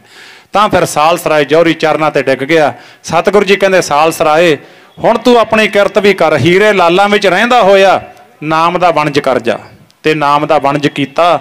ਸਾਲਸਰਾਏ ਜੌਹਰੀ ਪਿਆਰ ਵਾਲਿਓ, ਉਹ ਜਿਹੜਾ ਸੀ ਨਾ ਫਿਰ ਸਿੱਖੀ ਦਾ ਪ੍ਰਚਾਰਕ ਬਣਿਆ। ਤੇ ਕਿੱਡਾ ਪ੍ਰਚਾਰਕ ਬਣਿਆ, ਹੁਣ ਧਿਆਨ ਨਾਲ ਸੁਣ ਲਿਓ। ਸਾਲਸਰਾਏ ਜੌਹਰੀ ਸੰਸਾਰ ਤੋਂ ਤੁਰ ਗਿਆ, ਪਰ ਬਲਹਾਰ ਜਾਵਾਂ ਉਹਨਾਂ ਦੇ ਪਰਿਵਾਰ ਤੋਂ, ਬਲਹਾਰ ਜਾਵਾਂ ਉਹਨਾਂ ਦੇ ਆਉਣ ਵਾਲੀਆਂ ਪੀੜ੍ਹੀਆਂ ਤੋਂ। ਤੇ ਉਹਨਾਂ ਨੇ ਗੁਰੂ ਨਾਨਕ ਦੇਵ ਸਾਹਿਬ ਦੇ ਉਪਦੇਸ਼ ਨੂੰ ਸੰਭਾਲ ਕੇ ਰੱਖਿਆ। ਜਦੋਂ 9ਵੇਂ ਸਤਿਗੁਰ ਗੁਰੂ ਤੇਗ ਬਹਾਦਰ ਮਹਾਰਾਜ ਜੀ ਪਰਿਵਾਰ ਸਮੇਤ ਪਟਨਾ ਸਾਹਿਬ ਪਹੁੰਚੇ, ਸਾਲਸਰਾਏ ਦੇ ਪਰਿਵਾਰ ਵਿੱਚੋਂ ਜੌਹਰੀ ਸੇਠ ਜਗਤ ਰਾਮ ਹਵੇਲੀ ਦਾ ਮਾਲਕ ਹੈ। ਸੇਠ ਜਗਤ ਰਾਮ ਹਵੇਲੀ ਦਾ ਮਾਲਕ ਹੈ। ਜਦੋਂ ਸੁਣਿਆ ਨਾ ਵੀ 9ਵੀਂ ਜੋਤ 9ਵੇਂ ਗੁਰੂ ਨਾਨਕ ਗੁਰੂ ਤੇਗ ਬਹਾਦਰ ਸਾਹਿਬ ਆਏ ਨੇ, ਪਰਿਵਾਰ ਸਮੇਤ ਹਵੇਲੀ ਚੋਂ ਬਾਹਰ ਨਿਕਲ ਗਿਆ। ਦੋਨੇ ਹੱਥ ਜੋੜ ਕੇ ਕਹਿੰਦਾ ਸੱਚੇ ਪਾਤਸ਼ਾਹ, ਆਹ ਹਵੇਲੀ ਤੁਹਾਡੀ ਹੈ। ਮਹਾਰਾਜ ਕਹਿੰਦੇ ਤੂੰ ਕਿੱਥੇ ਰਹੇਂਗਾ? ਕਹਿੰਦਾ ਮਹਾਰਾਜ ਛੱਪਰੀਆਂ ਪਾ ਲੂੰ, ਚਰਨਾਂ 'ਚ ਰਹੂੰਗਾ, ਪਰ ਤੁਹਾਨੂੰ ਹਵੇਲੀ 'ਚ। ਫਿਰ ਗੁਰੂ ਨਾਨਕ ਦੇਵ ਸਾਹਿਬ ਜੀ ਬਚਨ ਕਰ ਗਏ ਸੀ, ਕਹਿੰਦਾ ਮਹਾਰਾਜ ਜਾਓ ਨਾ। ਸਾਲਸਰਾਏ ਨੇ ਆਖਿਆ ਸੀ, ਕਹਿੰਦਾ ਜਾਓ ਨਾ, ਮੇਰਾ ਜੀ ਨਹੀਂ ਲੱਗਣਾ। ਮਹਾਰਾਜ ਕਹਿੰਦੇ ਠੀਕ ਹੈ ਸਾਲਸਰਾਏ, ਹਵੇਲੀਆਂ ਦੁਨੀਆ ਤੇ ਬਹੁਤ, ਹਵੇਲੀਆਂ ਦੇ ਮਾਲਕ ਬਹੁਤ, ਪਰ ਤੇਰੀ ਹਵੇਲੀ ਨੂੰ ਉਹ ਦਰਜਾ ਦੇਵਾਂਗੇ ਜਿੰਨਾ ਚਿਰ ਚੰਦ ਸੂਰਜ ਤਾਰੇ ਦੁਨੀਆ ਰਹਿਣਗੇ, तेरी हवेली नूं सीस झुकदे रहणगे, आखो सतनाम श्री वाहिगुरू। अज पता सेठ जगत राम सालसराय जौहरी की जिहड़ी हवेली है वो तख्त श्री पटना साहब जिथे गुरु गोबिंद सिंह महाराज जी दे प्रकाश होए, तही प्रकाश हमारा भयो, पटना शहर विखे भव लयो। वो जगह है, वो सालसराय जौहरी की जगह है, वो जिहड़ी उन्हें गुरु नूं सौंपी, प्यार विच भिज के सत्कार विच भिज, उन्हां दी जय जयकार हुंदी है। अज जिहड़े रंगले सज्जण की याद विच आपां इकट्ठे होए आ, मैं बैठा वेख भी रहा भी उन्होंने, क्योंकि किसी भी बंदे का अंतिम समा अंतिम अरदास ते इन्हां भोगां ते चंगियाइयां बुरियाइयां वाचा धर्म हदूर। ते अज ये गल दास मान नाल कह सकदा है, बरेटा इलाके दे जिन्ने भी पिंड ने, मैं सारे पिंडां दे संगत दे दर्शन कर रहा, सारियां दे, एक भी पिंड ऐसा नहीं जिहड़े पिंड तो संगत ना आई होवे, सारे पिंडां दी दूर दूर तो। ते लाजवंत सिंह ने वो बीज बीजिया इलाके विच, शहर विच, पिंडां विच। साध संगत जदों उन्हां दा जाना सुनिया ना, जाना सुनिया, सब दे दिल रोए ने, क्योंकि वो दानी सी, वो परोपकारी सी, वो माफ कर देण वाले सी, वो गरीबां दे दर्द नूं समझण वाले सी। उन्हां दे अंदर बहुत हड़ चलदे सी, दया दे परोपकार दे दानी बड़े तकड़े सी। साध संगत इहो जे सज्जणां दा जाना परिवार नूं तां घाटा है ही हैगा, परिवार नूं तां बहुत वड्डा घाटा, किते पुत्रां वास्ते, जीवन साथी वास्ते, धीआं वास्ते ये घाटे कदे भी पूरे नहीं हुंदे। पर अज साडे इलाके नूं, अज साध संगत अपने पिंडां नूं, शहर नूं बहुत वड्डा घाटा पिया, पर वाहिगुरू अगे जोर कोई नहीं। साध संगत हुण समा हो गया, क्योंकि परिवार वल्लों जो हुक्म सी ਉਹਦੇ ਮੁਤਾਬਕ ਸਮਾਂ ਹੋ ਗਿਆ ਤੇ ਆਪਾਂ ਹੁਣ ਸਮਾਪਤੀ ਵੱਲ ਨੂੰ ਪਹੁੰਚੀਏ। ਆਨੰਦ ਸਾਹਿਬ ਦੀਆਂ 6 ਪੌੜੀਆਂ ਪੜਾਂਗੇ ਤੇ ਸਾਧ ਸੰਗਤ ਅੱਜ ਪਰਿਵਾਰ ਦੇ ਵਿੱਚ ਉਹਨਾਂ ਦੇ ਜਾਣ ਦਾ, ਸੰਗਤਾਂ ਦੇ ਵਿੱਚ ਜਾਣ ਦਾ, ਇਹ ਤਾਂ ਵਾਹਿਗੁਰੂ ਨੇ ਇੱਕ ਲਾ ਬਣਾਇਆ, ਮਰਜ਼ਾਦਾ ਬਣਾਈ ਹੈ। ਇੱਥੇ ਆਇਆ ਸਭ ਕੋ ਜਾਸੀ, ਕੂੜ ਕਰੋ ਅਹੰਕਾਰੋ, ਨਾਨਕ ਰੁੰਨਾ ਬਾਬਾ ਜਾਣੀਐ, ਜੇ ਰੋਵੇ ਲਾਏ ਪਿਆਰੋ। ਇੱਥੇ ਆਏ ਨੂੰ ਜਾਣਾ ਪੈਂਦਾ ਸਾਧ ਸੰਗਤ। ਤੇ ਇਉਂ ਗੁਰਬਾਣੀ ਆਖਦੀ ਹੈ, संसार आखदा, समाज आखदा, इनू असीं इउं पढ़ते हुंदे आ, पढ़ो प्रेम नाल। अज समाज पूरे परिवार वास्ते, जिन्हां दे विछड़ गए उन्हां वास्ते सुणिओ की है। जेड़े तुर गए दुनिया तो वो फिर मुड़ के वापस नहीं आए, तुर गए दुनिया तो वो तो मुड़ के वापस नहीं आए, दुनिया तो होता मुड़ के वापस नहीं आए, तुर के दुनिया तो होता मुड़ के वापस नहीं आए, तुर के दुनिया तो होता मुड़ के कदे नहीं आए, तुर के दुनिया तो होता मुड़ के कदे नहीं आए। जेड़े तुर गए दुनिया तो ओ तां मुड़ के कदे नहीं आए, तुर गए दुनिया तो ओ फिर मुड़ के कदे नहीं आए, दुनिया तो होता मुड़ के कदे नहीं आए, तुर के दुनिया तो होता मुड़ के कदे नहीं आए, तुर के दुनिया तो होता मुड़ के कदे नहीं आए, तुर के दुनिया तो होता मुड़ के कदे नहीं आए। उड़ीकां लगियां रहिंदियां ने। मां दा पुੱਤ तुर गया तो मां उड़ीकदी रहिंदी है कदे आवे, पति तुर गया, पत्नी तुर गई, भैन तुर गई, भरा तुर गया, कोई चंगा मित्र तुर गया, उड़ीकां लगियां रहिंदियां ने, पर आया किसे दा नहीं। जिहदा तुर गया उहदा तुर गया। बाद विच की हुंदा, फोटो दे नाल गल्लां ने, थोड़ियां कर लो बहुतियां कर लो, फोटोआं नाल ही गल्लां हुंदियां ने, होर तां कुछ नहीं हैगा। सो प्यारिओ, आओ अज परिवार वास्ते सत्कारयोग माता सुरजीत कौर जी, अहमदपुर पेका परिवार उन्हां दा, ते उन्हां दे सत्कारयोग बेटे बहुत ही लायक। मैं किन्नी महिमा करां इस परिवार दी, उन्नी थोड़ी है, क्योंकि इन्हां ने वो खट्टे है जिहड़ा हर कोई नहीं खट सकदा। उन्हां दे सत्कारयोग बेटे, निमरता एक वड्डा गहना है। तरसेम चंद, पवन कुमार निमरता दे पुंज ने, क्योंकि अपने प्यो तो संस्कार लए ने, अपने पिता दे कोलों वो पूंजी लई है। जिथे आपां नाम धन माया जोड़दे हां ना, उत्थे आ वड्डे गुण ने जिहड़े सब दे दिलां नूं जित लैण। अज तरसेम चंद होरां ने, पवन कुमार होरां ने दिलां नूं जित्तिया। इसे करके ना इलाका, सारा इलाका अज अपने काम छड्ड छड्ड के पहुंचे। अज ਪਹੁੰਚ ਰਿਹਾ ਅੱਜ। ਤੇ ਪਿਆਰਿਓ, ਉੱਥੇ ਬਹੁਤ ਪਿਆਰੀ ਰਾਣੀ ਧੀ ਅਮਰਜੋਤੀ, ਘਰ ਦੇ ਜਵਾਈ ਸੁਰਿੰਦਰ ਜੀ ਮਾਨਸਾ ਵਾਲੇ ਤੇ ਪੋਤਰੇ ਰਾਜੀਵ ਕੁਮਾਰ, ਇਹ ਵੀ ਬੱਚੇ ਬਹੁਤ ਸਿਆਣੇ ਨੇ, ਬਹੁਤ ਸਿਆਣੇ ਨੇ। ਰਾਜੀਵ ਕੁਮਾਰ, ਸੰਜੀਵ ਕੁਮਾਰ, ਅਮਰਿੰਦਰ, ਰਾਹੁਲ ਤੇ ਸਾਧ ਸੰਗਤ, ਇਹ ਸਾਰੇ ਬਹੁਤ ਚੰਗਾ ਪਰਿਵਾਰ ਹੈ, ਚੰਗੀ ਫੈਮਿਲੀ ਹੈ। ਮੈਂ ਸਮਾਂ ਜ਼ਿਆਦਾ ਨਹੀਂ ਲੈਂਦਾ, ਇੱਕ ਧਾਰਨਾ ਪਰਿਵਾਰ ਵਾਸਤੇ ਆਖਾਂਗਾ ਕਿਉਂਕਿ ਅਜੇ ਸੰਗਤ ਮੱਥਾ ਟੇਕ ਰਹੀ ਹੈ, ਫਿਰ ਪ੍ਰੋਬਲਮ ਆਵੇਗੀ ਸੰਗਤ ਨੂੰ। ਤਾਂ ਇੱਕ ਧਾਰਨਾ ਪਰਿਵਾਰ ਵਾਸਤੇ ਕਹਿ ਕੇ ਅੱਜ ਸਮੁੱਚਾ ਪਰਿਵਾਰ, ਪੁੱਤ ਧੀ ਪੋਤਰੇ, ਦੋਤੇ ਦੋਤੀਆਂ, ਸਾਰੀ ਸੰਗਤ ਅੱਜ ਸਾਧ ਸੰਗਤਾਂ ਗੱਲ ਮਹਿਸੂਸ ਕਰ ਰਹੇ ਆ। ਜਿਹੜਾ ਅਸੀਂ ਪੜ੍ਹਦੇ ਹੁੰਨੇ ਆ, ਤੁਸੀਂ ਸਾਰੇ ਜਾਣਦੇ ਹੋ, ਪੜ੍ਹੋ ਪ੍ਰੇਮ ਨਾਲ, ਫਿਰ ਆਨੰਦ ਸਾਹਿਬ ਪੜਾਂਗਾ।